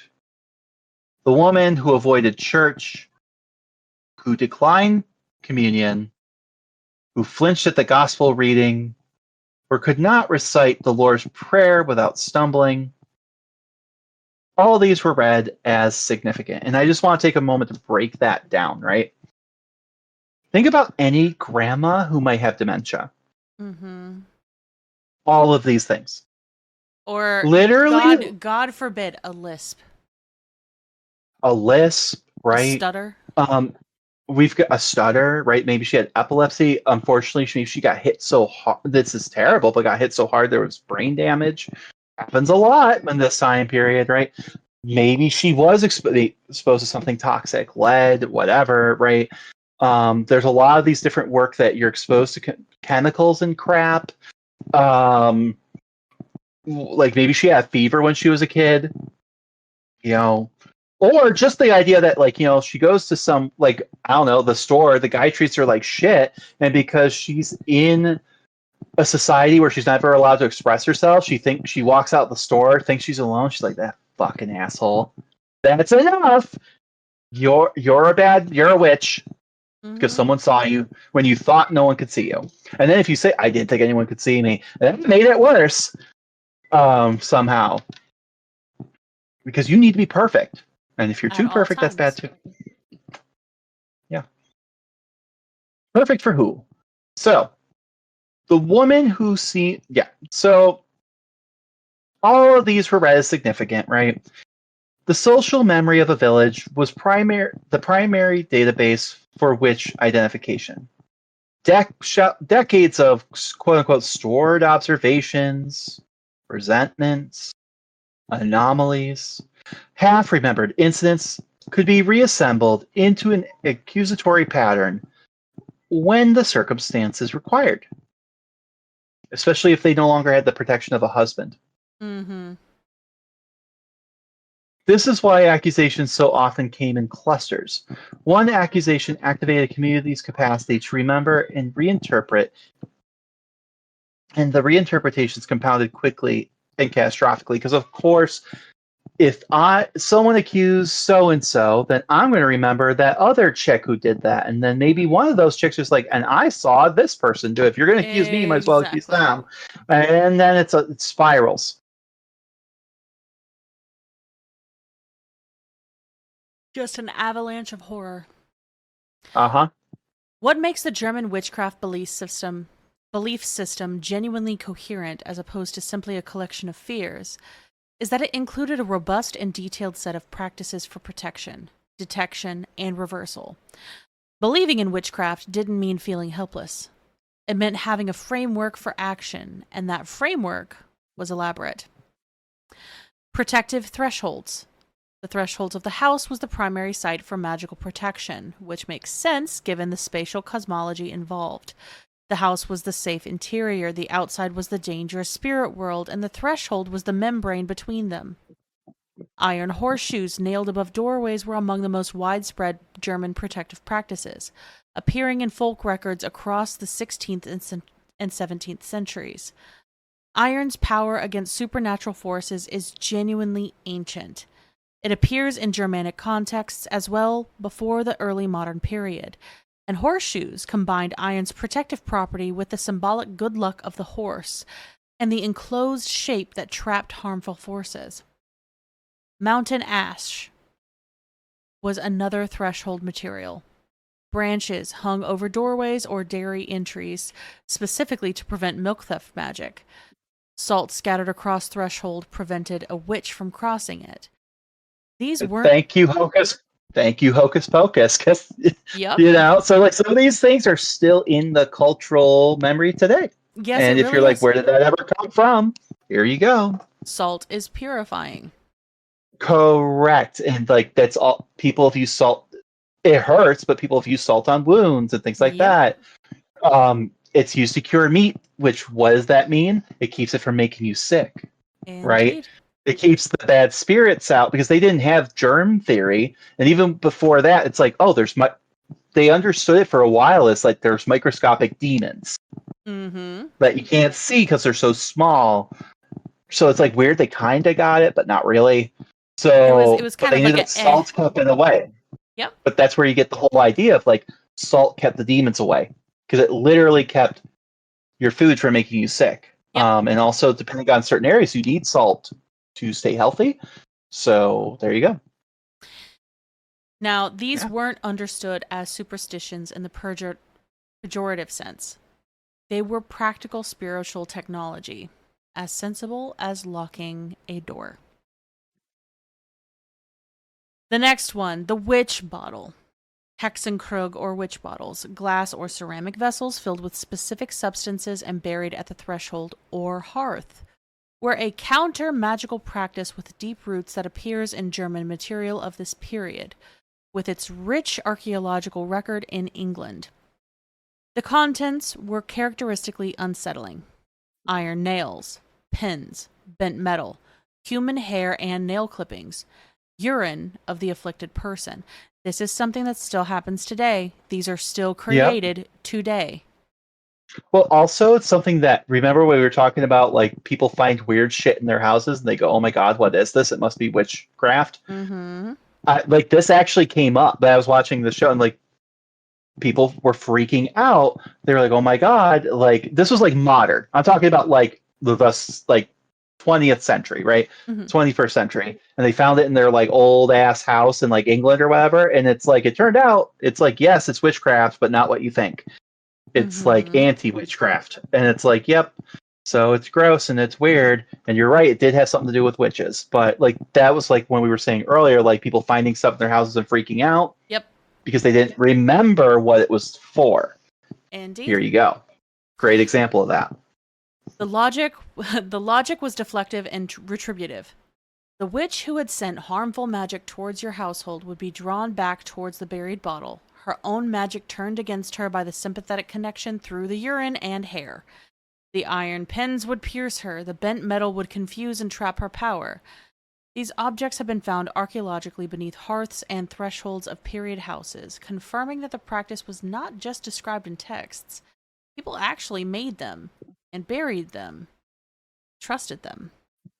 And I feel like this is a very uniquely like Protestant thing because I feel like anytime like you see this, it's like it was like, so the one I was aware of, it was like made specifically by like this like theologian like guy who was like from like a college and studied religion, you know, like in like the 17th century or some shit. And he's like, oh yeah, and that's like my side hustle is I make witch bottles, you know. So he's like a pastor who makes like bottles of piss and hair. That's crazy. Also, I think this is like an interesting one because it's like, okay, it only works if you assume that no one in your community is a witch, because if you have someone in mind that they don't go missing, then they can't be a witch, right? Because that's what the bottle's supposed to do, is trap them inside, which I can't imagine a worse hell of being trapped forever in a old piss bottle. Let's from not some be sick trapped in a guys. piss bottle. That's gross. Trapped in a piss bottle full of old man sick pee, stabbed by rusty nails forever. Ugh. Yeah. And toenails. Ugh! I forgot about the toenails. Yeah. The toenails. The toenails. You know what? I'm nixing that from my mind. No, thank you. One of the most dramatic and widely attested folk counter-magical practices involves using heat to draw the witch out or punish her at a distance. If butter wouldn't come in the churn, a red-hot iron inserted into the churn while speaking specific words would cause the witch to appear or reveal herself. The heat was transmitted sympathetically to the witch's body, compelling her to come and relieve the curse. In more extreme versions, sick livestock could have their heart removed after death, pierced with pins and burned, afflicting the witch who had cursed them. I just have a question. I just have a question at this point. Let's think about this, okay? How this never worked. Yeah, people did it. And it's like, it blows my mind because like the whole point of this particular one is like, okay, if I stick something red hot into my butter churn, the witch will appear before me. It never did, clearly, right? Why? Why did people do this and continue to do this and think it would work? Like, you would just think after the first couple people tried it and it didn't work, they would be like, yo, I did the thing and it didn't work. Like, what? So, What? so you have to think of the mentality, right? They're not taking accountability for their actions, right? They're not taking Oh, they accountability lied. for what's going on around them. Their cow hasn't been producing milk. Maybe they didn't think about the nutrition. Maybe they just refused to acknowledge that there could have been some action that they did, right? Or didn't do. In doing these little rituals where the witch is supposed to appear, it is something active that they can do instead of taking responsibility. Oh, just funny because it's like that's like, oh, so they lied. So it's like that guy who accused, like, a witch must be doing it, and then he did the thing and it didn't happen. No one's around, of course. He tells everyone, "Oh yeah, I totally did. The witch appeared before me, and I killed her. Don't worry about it." And I love that. Exactly. Also, the stabbing of hearts and stuff to hopefully it'll hurt her. Isn't that the thing you don't like that she's doing? Exactly. I just feel like Jesus isn't involved with this. Jesus is not involved in this at all. Well, and yet, you're supposed to be good Christian folk. I don't know. No, Y'all. it is a slippery slope. Yep. I'm just like, I don't know. Mm-hmm. It feels like you're doing the same thing she's doing. I don't know. There are accounts from German villages of neighbors appearing at a household door with burns or injuries that corresponded exactly to the counter magic performed inside, which the community took as definitive proof of identification. Whether any of these events actually happened as described is obviously uncertain. What's certain is that communities believed they could, organized their practices accordingly, and sometimes got the confessions they were looking for through social pressure alone. Gross. Yeah. The Hexen Banner. Not every counter-magical practitioner was understood as suspect. The Hexen Banner, a witch banisher, a cunning man or woman who specialized in lifting maleficium and identifying its source, occupied a formally distinct social role in many German communities. These practitioners used combinations of prayer, specific herbal preparations, divination, and ritual action to diagnose the cause of an affliction and neutralize it. Sounds like they're using witchcraft. Girl, you're telling me. You're telling me. No offense, I stopped it. They lost me after they started pissing in bottles full of nails and toenails. Oh, but that sounds like a witch's potion. No wonder people are getting confused today, thinking like that's what it was. They're like, wait, you're telling me this was the anti-witch thing? What? Mm-hmm. I'd be confused. I'm confused too. You tell me how it's different. Whatever. I got you. Y'all nasty. A Hexen Banner might use a sieve and shears to divine the identity of a witch. The tools were suspended and questions asked, with the motion of the implement providing the answer. Mirrors were used to reveal the witch's face to the afflicted person. A glass of water with a coin placed at the bottom, carefully examined, might show an image of the culprit. What's structurally interesting here is that the Hexen Banner was doing essentially the same thing as the witch, using unsanctioned spiritual technology to interfere with occult forces, but was understood as operating in the service of the community rather than against it.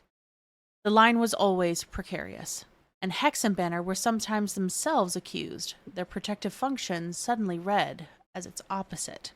So, when you become a community dog, don't be shocked when they shoot you too. Well, typically, I find that a lot of these like Hexen Banner, like these like witch hunters and shit, they were outside people, right? Mm-hmm. Offering their a community's been suffering, and the real answer is that the 30 Years' War is going on. It's the Little Ice Age. Your crops are dying because the world's on fucking fire, and literally your town was last week. And he's like, I've got the reason all this bad stuff's happening that in this little town that you've never left because it's great everywhere else. Don't Google it. And they're like, what the fuck's Google? He's like, don't worry about it. It's because witches, and if you pay me, I can take care of it. It's charlatan bullshit, and sometimes they get caught in their charlatan bullshit. That's what it really is. 1000%. Mm-hmm. So let's look at the protective herbs and substances now. Beyond rowan and iron, specific plants carried strong protective associations in the German folk record. Rue was considered particularly effective against witchcraft and the evil eye, worn on the person or strewn around the house. St. John's wort, gathered specifically on Midsummer Night, when its powers were believed to be the highest, protected against night riders and harmful spirits. Garlic had protective properties too, too well known enough to need elaboration. Specific prayers, sometimes Orthodox Christian prayers, sometimes hybrid formulas, mixing Christian names with older verbal structures that look suspiciously like charms, were spoken over livestock, over children, over the butter churn, over the household at nightfall. The Hausandacht, the household prayer, took on protective functions that overlapped substantially with what we would call magic. The line between devotion and spell was not clearly drawn at the village level, and this ambiguity mattered. It meant the community was always, to some degree, doing things that could be reinterpreted as witchcraft if the social winds shifted. Because spell work is prayers. Your prayers are spell work. Congratulations. But in this context, like say the thing they didn't work, like down the line, you could be accused of it. It just like I said, it's a slippery slope, and that's why we have this horrible witch craze, right? Like, wasn't it better when you just said, "Oh, these poor girls are just being silly"? Now look what you have done. You fucked it up. You know, like it's not cool that we were patronizing women, but like at least entire communities weren't dying. But what do I know? What do we know? What do we know? One of the most consistent and characteristic features of specifically the German witchcraft accusation, one that distinguishes the German material from the French or English, is its preoccupation with weather and agricultural fertility. Wettermachen, weather making, appears in German records with frequency that tells you something important about where the psychological pressure was concentrated. Hailstorms.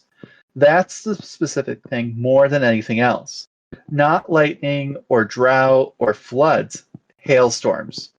Those sudden catastrophic events that could destroy an entire growing season within the space of a half an hour. Which, I mean, this is part of that little ice age thing. So, so it's all, unfortunately, you've got climate change happening rapidly on top of everything else. So, like, of course, and no one's ever seen this before, so people are freaking out. Well, of course, and they're going to try and find something to blame rather than just it happens. Because it's scary and they don't have explanations of it.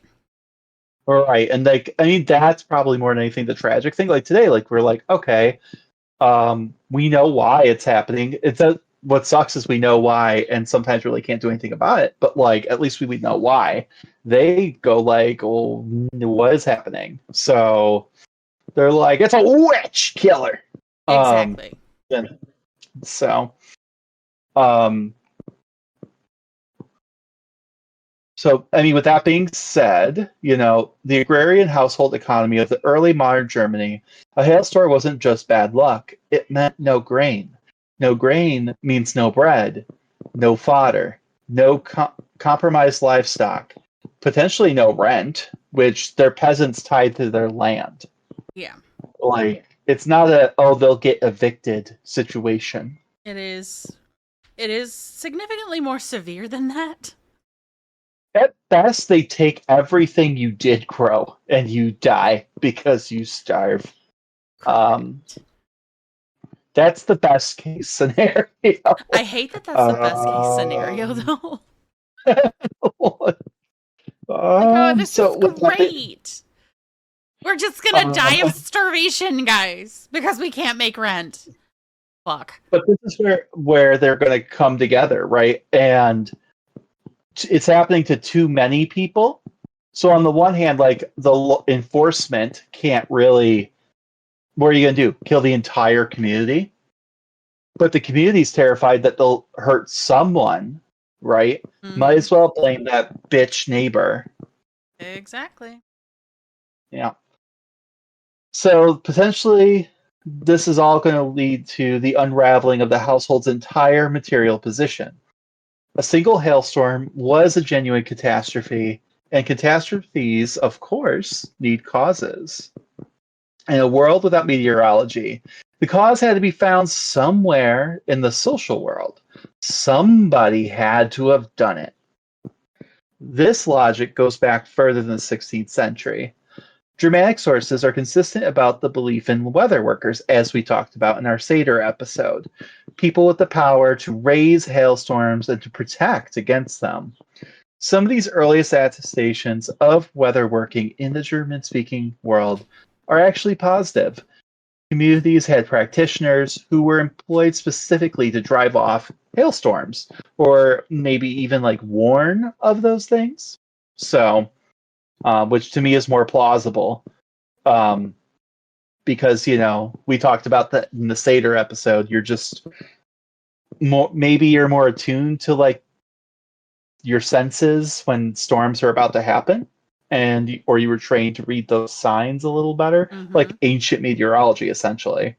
The Carolingian reformers, however, trying to suppress what they called superstition in the 9th century, complained about communities paying people to protect them from the weather. I would also argue, since this is women's work, and the Carolingians are very trying to live up to be like the Romans, right? That's where our first holy emperor came from. Right? Holy Roman Emperor. Right. And we're trying to Christianize this nation, and that is what Charlemagne does with his crusades. Kill all the pagans in the Germanic speaking world. So there you go. That's another reason. But all this is important because the belief in human power over weather was not an accusation that demonologists invented. It was existing folk belief that the witchcraft model absorbed and then would reinterpret. By the 16th century's framework, the woman who had once been understood as a defender against hail became the one who raised it. The belief didn't change its fundamental structure, it flipped its moral sign. The same spiritual mechanism produced good or evil outcomes depending on who was doing it and to whose benefit. That's sad. And that's where really, I have to say it again, history is written by the victors. Perspective is everything. Well, and it's already an oppressed group, right? Correct. And you're oppressing them further. But you're wanting justification to do so. That's the important part, because you have to be justified in your prosecution. Correct. And do I think, like, in these communities always that someone's just waiting around for the perfect moment to accuse Bertha, that old lady next door? No. But, like, if someone's already, like, viewed, like, she's a little weird, she's an odd one, that's enough sometimes that when something bad does happen and you're looking around, like, you're not going to blame the men, really, even if they're assholes. But, like, you are going to blame the strange lady who lives alone. Like, maybe she's not as nice as she seems because she is odd. And that's enough sometimes for people to question it. And that's I think that's some of the more tragic stories. Because we always have this image in our head that's always like someone that the neighborhood didn't like. It's not always the case. But it is always someone who's different. And just kind of outside, maybe not mingling in the way that the church believes that they should. Or just socially, right? Like, again, like you look at the Salem witch trials and you have that one, I forget her name. It was the old lady there, but she had a husband and everything, and everyone liked her, for the most part. she had a lot of land, and people did. There was like one or two broads who didn't get along with her, but for the most part, everyone got along with her until you know. So, and even a husband couldn't protect her in that moment. And there were people who stood up for her too. That's the other half that we don't see, unfortunately, sometimes, is that you could have like half the community supporting this person, being like, nah, no. But like all it takes is enough of the men come over and round someone up that night, or convince the right person in power. So, I mean, there's a lot of different situations, but it's unfortunate. And it's all because of something like a hailstorm, which is no one's fault at this point in time. Yep. You know, it's not like global warming per se. I mean, like it exacerbated the situation that it's humans' fault with the war and everything else. But I think that still would have been, even on the best of times, that's a tough situation to be in when you're an agrarian culture. Mm-hmm. You know, when your entire economy relies on it, it was already going to be bad. So speaking of the 30 Years' War, the Reformation deserves more space in discussions of witchcraft belief than it usually gets, which I think you and I both can agree that's probably not a coincidence. No, it's not. You know, like I feel like in a lot of talk about these witchcraft trials, it's real. You hear like, yeah, like that community was crazy for accusing them of it. You know, it was their religious fervor. But like, where did that religious fervor come from? Right? Exactly. Where did these new beliefs come from? Right? Heavy on the parentheses or like quotation marks, like new beliefs. Right. It's more and like also, twisted perspective. correct. And even then, right, you know, this isn't like railing on Protestants, because like the Catholics are eventually going to join in on the fun too. But like, it's more of a, like when they talk about like Salem, they go like, man, this community got like real spooked, and like the religion, they may mention the religion a little bit, but a lot of the blame goes to like individuals, or the teenage girls are blamed a lot. Like those mean girl bitches, they're the ones who started this whole thing. It's their fault. But it's wouldn't the Puritans. Like the Puritans are fucking scary, my guy. Yeah, and that's my point. Is like, yeah, but like if people didn't have these radical beliefs, Mm-hmm. right, then they would have been like, no, you're lying because you don't want to get in trouble for something you did. Mm-hmm. So stop blaming the slave lady and everyone else because you're trying to get attention. Do it. Tituba didn't do it, and even if she did some poison shit, I don't know. I'm just like, you know, the point is that girl, that they were pointing left and right. It's this person, it's that person. It was all because they were getting attention. So, and any parent today, which would be like, girl, you just trying to do it for the attention, you know, and like, this isn't new. It's just unfortunately these radical beliefs, as we see, cause this huge upswing. They do. In this particular genre.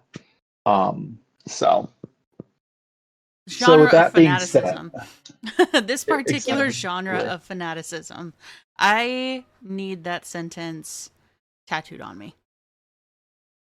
Mm-hmm.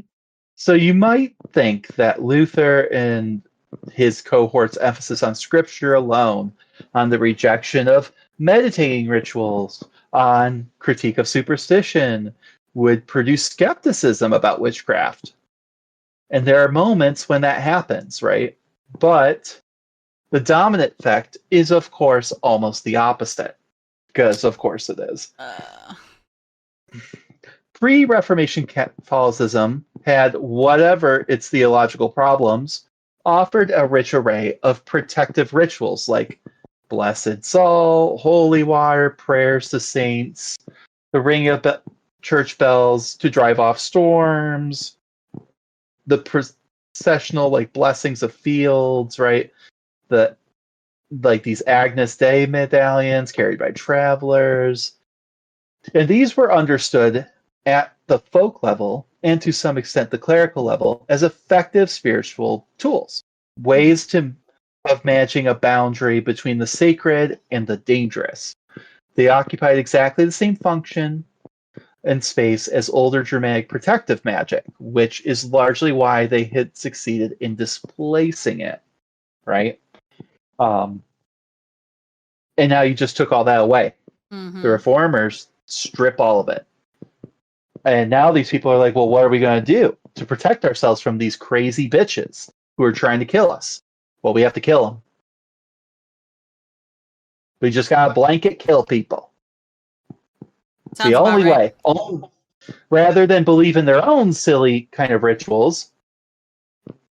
And even if they did, like that could be considered witchcraft in the wrong eyes. Mm-hmm. Like you've stripped that all away. Like church bells were just bells. The material world was not infused with an accessible sacred protection the way the Catholic practice had maintained. Like, you know, like you see that all the time. Like people would touch relics or what they believed to be relics, right? And it would cure them of whatever was afflicting them or whatever. Now, if they're afflicted with something, that's almost something else too. Like now that you have like an affliction where before it might actually just be considered like a disease. Mm-hmm. Well, now it's a curse. Mm-hmm. Because if I'm doing all the right things and God is supposed, then it must be someone actively acting against me. Versus like just treating it a certain right. You know, and there are some who did, who are like, oh, you know, this is like a test from God and whatever, right? Like it's what you're supposed to do, I guess. But like most people aren't very good at introspection like that. No, even today, it's either the same or worse, in my opinion. Right. It's like, oh, the reason we're suffering is because like we're not a Christian nation. I don't know, you know, One because down, all the gays. 2 to go. It might be 2 down. Who knows? Ooh, possible. Possible. We don't know. Yeah, good things happen in 3s, right? You know, is he the newest? For all we know, that individual may be the newest edition of VeggieTales. I don't know. Making guest star appearance. Anyway, but you know, I mean, we shouldn't make jokes about that though, because we have to remember with this unfortunate tragedy that happened overnight for us. You know, there's a pool boy out there who doesn't have his patron. Oh, the poor pool boy. The poor pool boy who will molest him now. Anyway. But anyway, back to the Reformation. So that being said, with fewer legitimate tools for managing that danger, into that gap, anxiety about witchcraft rushes in with force. Both Luther and Calvin believed in witches without any reservations. Luther was particularly emphatic. Witches were real. They made pacts with the devil, and they should be executed. So there you go. Strong words from a very mentally ill individual. As we discussed before, correct. His anxiety disorder is getting out of control. Mm-hmm. But that's honestly, this is paranoia. This is 1,000% paranoia. Yep. And remember, he was inspired during that thunderstorm, so you know, witches were involved. And he often cited Exodus 22:18, often and approvingly. Calvinist Reformed tradition, which held that nothing happened outside of divine governance, had its own complicated relationship with witchcraft. If God permitted it, it had to be there for a reason. And the reason was usually that the afflicted community had sinned. This produced an interesting dynamic where the witch was God's instrument of correction as much as the devil's agent, which is not actually at all that different from the logic of wild jagged or the wild hunt. understood as punishment for communal moral failure. Here's the part that like throws me for a loop, and one of the reasons why I look broadly at Christianity and laugh. You're so afraid of this antagonist, the devil, Satan, Shaitan, whatever you want to call him. But this is the one that's going to torture you in the place of punishment at the behest of your God. But he's the antagonist of this person. So it just, that doesn't make sense to me. And that is very much 1 + 1 = 5. There is something missing. I'm sure there is someone very religious who would try to explain it. I know some of it.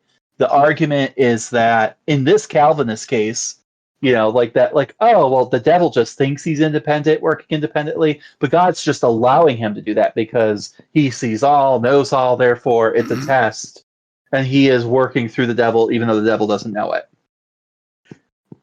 That's fucking backwards, hilarious logic. And it's like, also, he's doing all that because he loves you and thinks you can grow. And all I can see is a parent getting ready to beat a child. This is to teach you a lesson. Yep. It's given that energy. Guess what? That's gaslighting and abuse. That is not done by a loving parent. I think it comes from a culture where people did do those things, right? Mm-hmm. Therefore, it was systematized and normalized into religion in general. And, like, that's a rabbit hole and a tale for another day. And I know that a lot of people are very sensitive to a lot of that, right? And I know people who are maybe like, Christian or whatever, who aren't like that. And I know people who are Christian who are like that. I don't want to punish an entire people, for the actions of a few. And I know people who do beautiful things through this religion. Mm-hmm. So it gets weird. But like, as far as the logic of a lot, it's weird. And I give it side eye. But a lot of these ideas, while not necessarily new, are really being explored heavily in this time. And they are being influenced by like the Wild Hunt and things like that, which is also like a subconscious way to kind of allow for these like almost pagan ideas to have a space, right? Or it's so just deeply ingrained in the cultural zeitgeist that it's like they don't even realize they're making that like comparison. So, or being influenced by those thoughts, which is ironic. But what the Reformation did above all was intensify the sense that the world was a battlefield between cosmic forces of good and evil, with no safe neutral ground. Protestant theology removed the buffer and left a starker, more anxious cosmos. God and Satan, no mediating rituals, and a community that had to prove its collective godliness or be handed over for punishment. In that cosmos, the witch becomes a more urgent figure, not just a social nuisance, but a symptom of the community's relationship with their God. The most human story in the German witchcraft belief complex is one about the healer. The kluge Frau, the wise woman, the cunning woman, and what happened to her. Every German village had practitioners, women and occasionally men, who had knowledge of herbal remedies, who could set bones, who could identify the cause of illness in the symbolic vocabulary of folk medicine, who could perform protective charms over livestock or new infants, who could midwife, who could divine the future or the cause of misfortune. This knowledge was transmitted through female lineages, through apprenticeship relationships, through the accumulated practical wisdom of women who spent their lives in close proximity to the physical cycles of birth, illness, and death.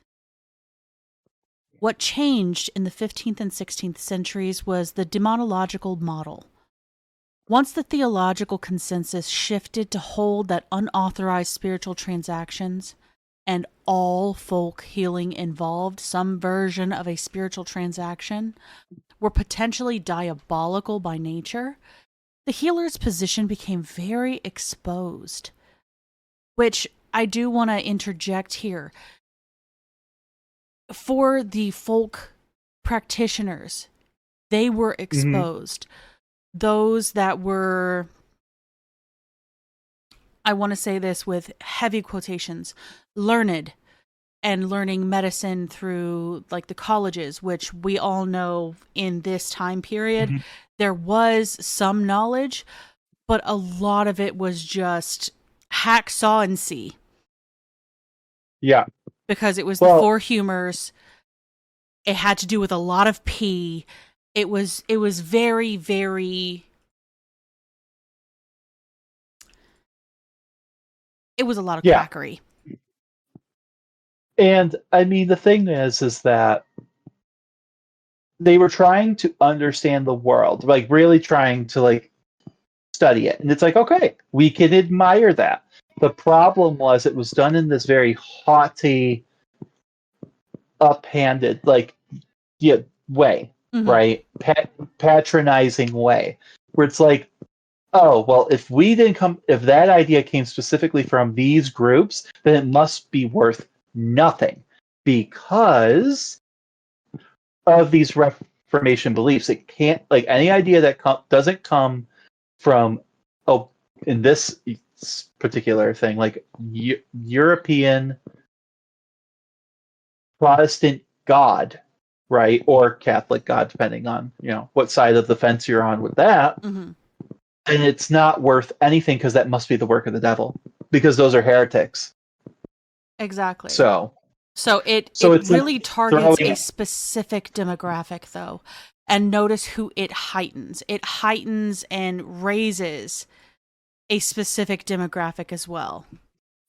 I mean, eventually, yes, the Reformation and all of the violence that comes with it does lead to the Enlightenment, where people go like, what the fuck are we doing?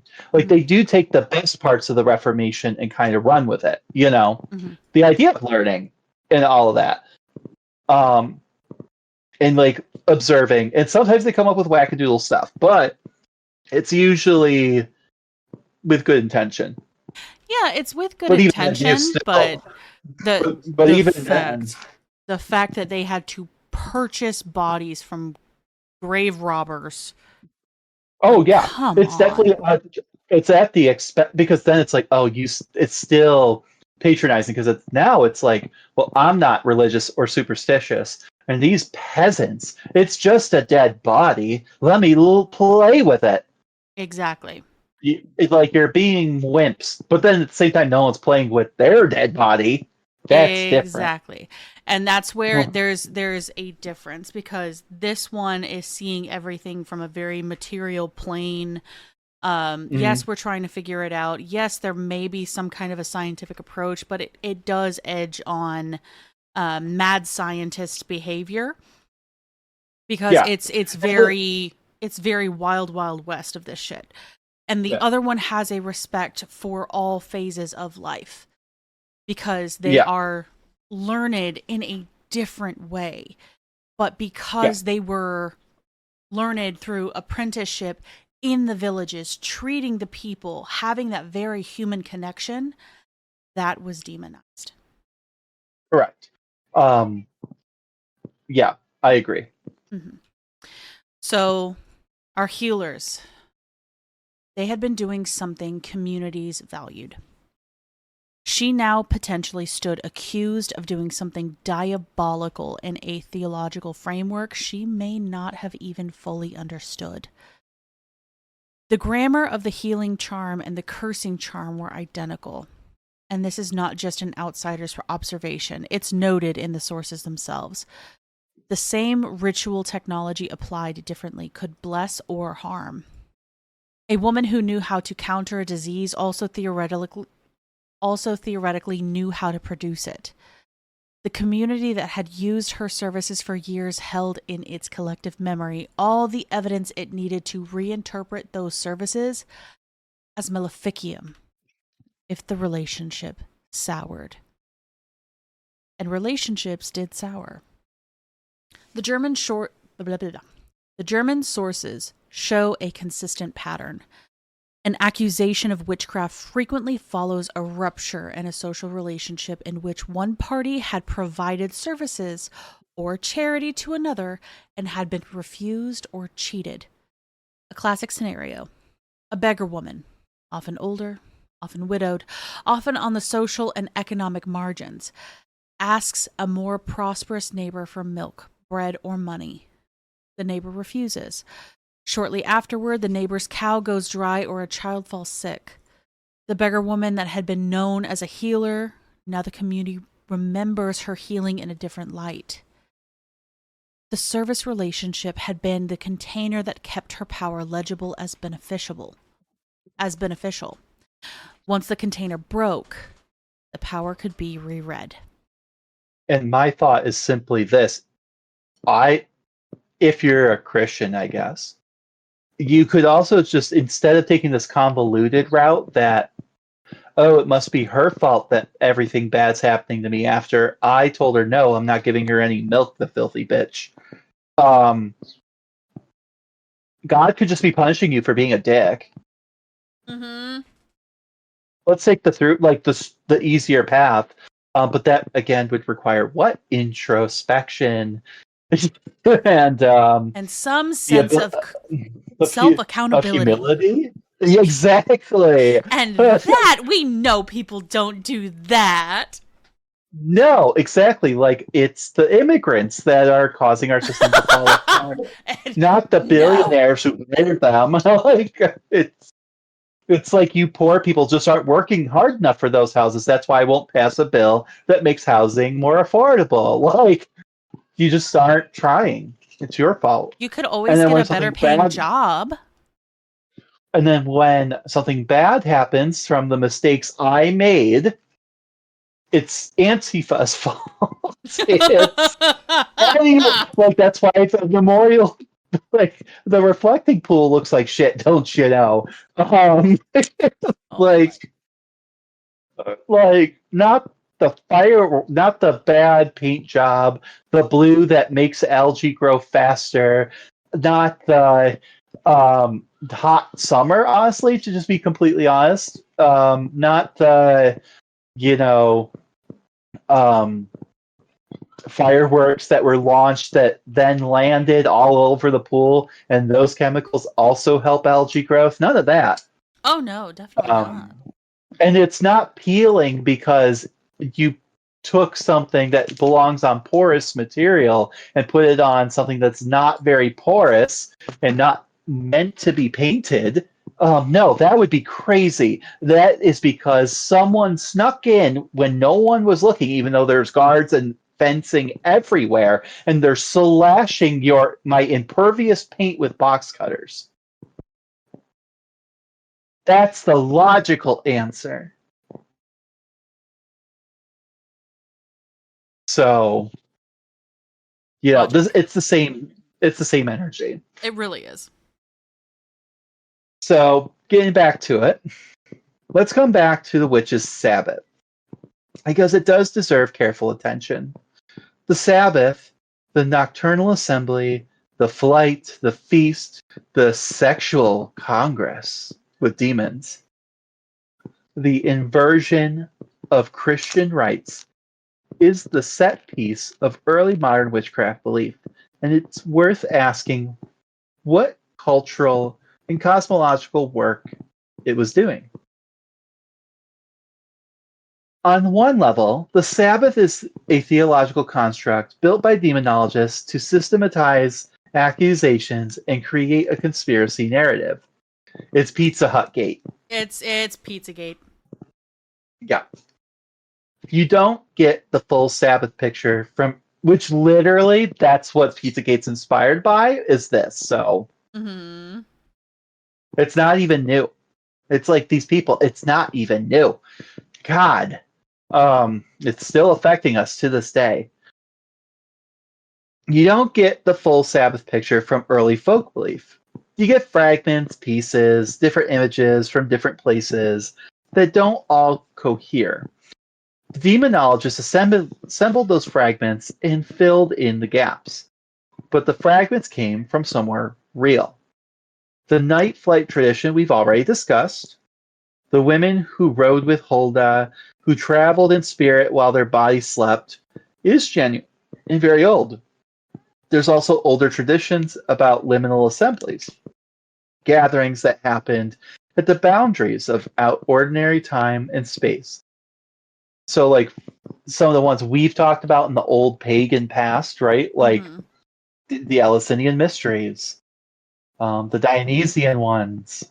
You could go into like so many from this Yeah, and Greco-Roman world. you could go to pretty much any of the Hellenistic mystery cults, and they really, really, really had a lot of like initiation rituals, which required a death in a sense.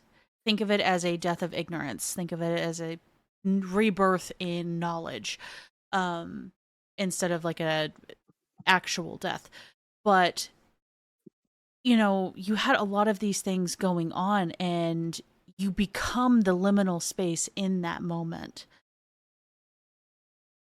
because Right, you're and between death and rebirth during these rituals. well, and it also like really harkens back to like the Mithras cult, for example, right? Like where they all met underground, like in a cave or a basement, right? And they would cut the head, like slay a bull and bleed it and drink the blood and all that, right? Mhm. Like it's like there's like a code for, and like pieces, right, are being gathered, right? And then there's other ones too, like the 12 Days of Christmas, when Perchta walked abroad. You've got, well, Purgisnacht, the last night of April, midsummer. These were times when the spirit world pressed closer, when unusual things could happen, when normal rules didn't apply. The idea of a special nocturnal gathering at a liminal moment is not an invention. It's an elaboration of an existing cosmological category that is found all over the world. Yes. The specific site, most famous in German tradition, though, is Brocken, the highest peak of the Harz Mountains, Blocksberg in the common name.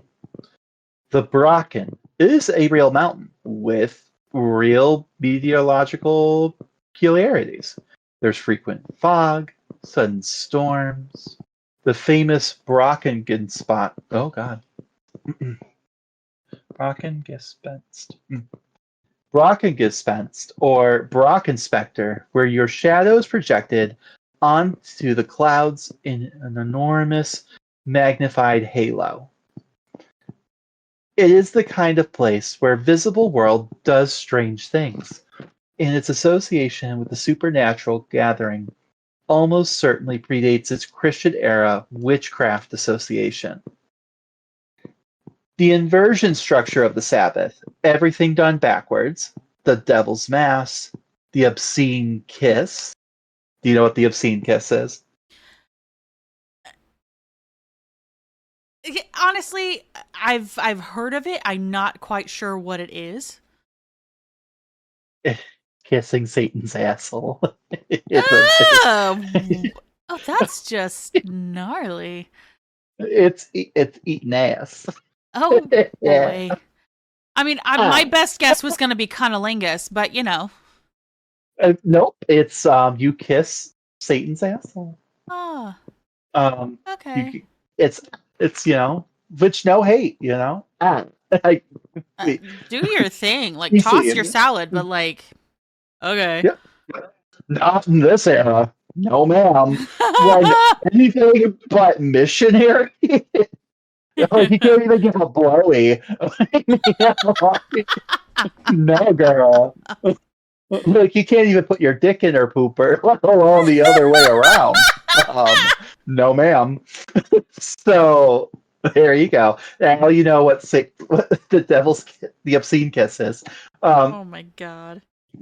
There's the trampling of the cross, which this one is still relevant. And whenever you see the outrage of the trampling of the flag, That's exactly what I was thinking. yeah. So this tells you what the Sabbath was doing theologically. Also, this tells you why our flag and a lot of this stuff, like, it's a cult. It's a cult. But it's a mirror image of the Christian community, defined by negation, the Mass, the shared Eucharist, hierarchical participation in divine order. The Sabbath inverted all of it.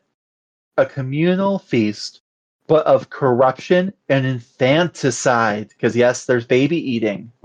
There's Well, baby because eating. that's the worst thing that you could really do. That's Yeah. the worst thing that you could really do is eating babies. It's eating the next generation. It's preventing life from continuing. I would think a true inversion means then that Jesus ate like some sinner old guy. But I didn't hear of any cannibalism there. No, we just hear of, the consumption of Christ himself. Right, which I mean, I guess he's consenting. But like, I mean, he's the one that gave it up. So I guess. Yeah. So this anyway. is my body. This is my blood. Yeah. And that's what the Protestants at the time are also arguing against, right? Like they're like, no, it was all meant to be symbolic, all that good stuff. But a hierarchical gathering this was, but under the Lord of Hell. Sexual communion, but perverted, joyless, and coerced. The sexual communion, the orgies. Joyless The sexual communion. No, thank you. That sounds like some old shit. Like they're I'm just thinking of some sweet, innocent prude, who's like, "Ooh, I heard there's a gathering and there's going to be some tossed salad." And she shows up and she's like, "Oh no, that's not salad. Ooh.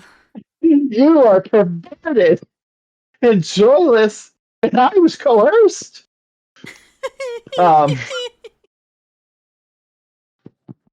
Somebody invited the wrong person to the Sabbath. So the witch, she's like, "What are you doing with that pineapple?" And I thought the pineapple made a good time. It does. The witch did choose a competing good. She chose the systematic inversion of the good. In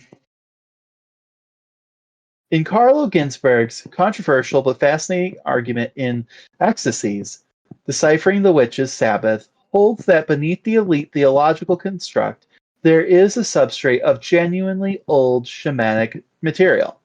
Traditions of spirit journey, of ritual death and return, of battle between spiritual agents over fertility of the land. He draws on the Badanti of Friuli in northern Italy, who claim to leave their bodies at night, fight witches in the crops to ensure a good harvest, a tradition that eventually got absorbed into the witch conspiracy model and turned against its practitioners. The German material has analogs. I'm going to have to space this one out. That's okay. Nachzaunerinnen. Nachzaunerinnen of Swiss sources, the various traditions of women who spirit travel to defend community welfare. All of these look like survivors of something very old that the Sabbath model absorbed and negated. The protectors became the accused. The defenders of harvest became the destroyers of it. And I would also throw out there that it's a competing source of comfort for your community that as you trying to be the big daddy church can't afford to have. Mm-hmm. What we pull together at the end is what all of these threads share. What the cosmological grammar of German witchcraft belief actually looks like when you step back from the individual pieces. At its core, this belief system is built on particular understandings of how power, gender, and spiritual contact relate. It inherits from older Germanic cosmology the idea that certain kinds of spiritual transaction, receptive, boundary crossing, involving contact with forces that govern fate and fertility, are gendered feminine and morally ambivalent. The older idea said, women have this capacity. It is real and powerful. It is dangerous, but necessary. Treat it with respect and appropriate caution. The early modern demonological model says, women have this capacity. It is real. It has been captured and corrupted by the devil. Destroy it. The mechanism of corruption, the pact, borrowed the legal, political vocabulary of the Holy Roman Empire, a world built on sworn loyalty, feudal obligation, and the contractual relationship. The witch is a bad vassal. She has given her fealty to the wrong lord. The devil has marked her body as he would mark property, the physical counterpart of the wax seal on a legal document. That's one way of looking at that, I suppose. The specific harm she causes, hailstorms, spoiled milk, sick children, failed crops, are all attacks on the agricultural household, the basic unit of the early modern German economy. In the cosmological framework, they are attacks on precisely what the Desir were supposed to protect and what Hulda's Night Riders were supposed to maintain. The witch is the inversion of the ancestral protective female spirit, just as the Sabbath is the inversion of the Christian Mass. Everything is reversed, but the reversals all point to the same center. And running underneath all of this is the ergi logic, the deep grammar that says spiritual receptivity is feminine, spiritual porousness is feminine. Being moved and entered by outside forces is feminine. In the old world, this was a description of a structural position that some women occupied that gave them real, ambivalent, respected social power. In the early modern world, it became a vulnerability, proof of the female's fundamental instability, her susceptibility to the devil's approach, her inability to maintain the bounded self that proper Christian personhood required. The power became weakness. The vulva became the hex. What had been a specialized form of knowledge and contact became the mark of corruption. By the middle of the 17th century, German witchcraft prosecutions began to slow. Skeptical voices that had always existed, Johann Weyer in the 16th century, Friedrich Spie's Cautio Criminalis in 1631, gained more traction. Legal reform introduces procedural checks. The intellectual climate shifts, but the beliefs don't disappear overnight, and the underlying cosmological structures don't disappear at all. Frau Holle persists in German folklore into the 19th century when Grimm finds her. Belief in local maleficium survives well past the end of formal prosecution. The horseshoe stays above the door.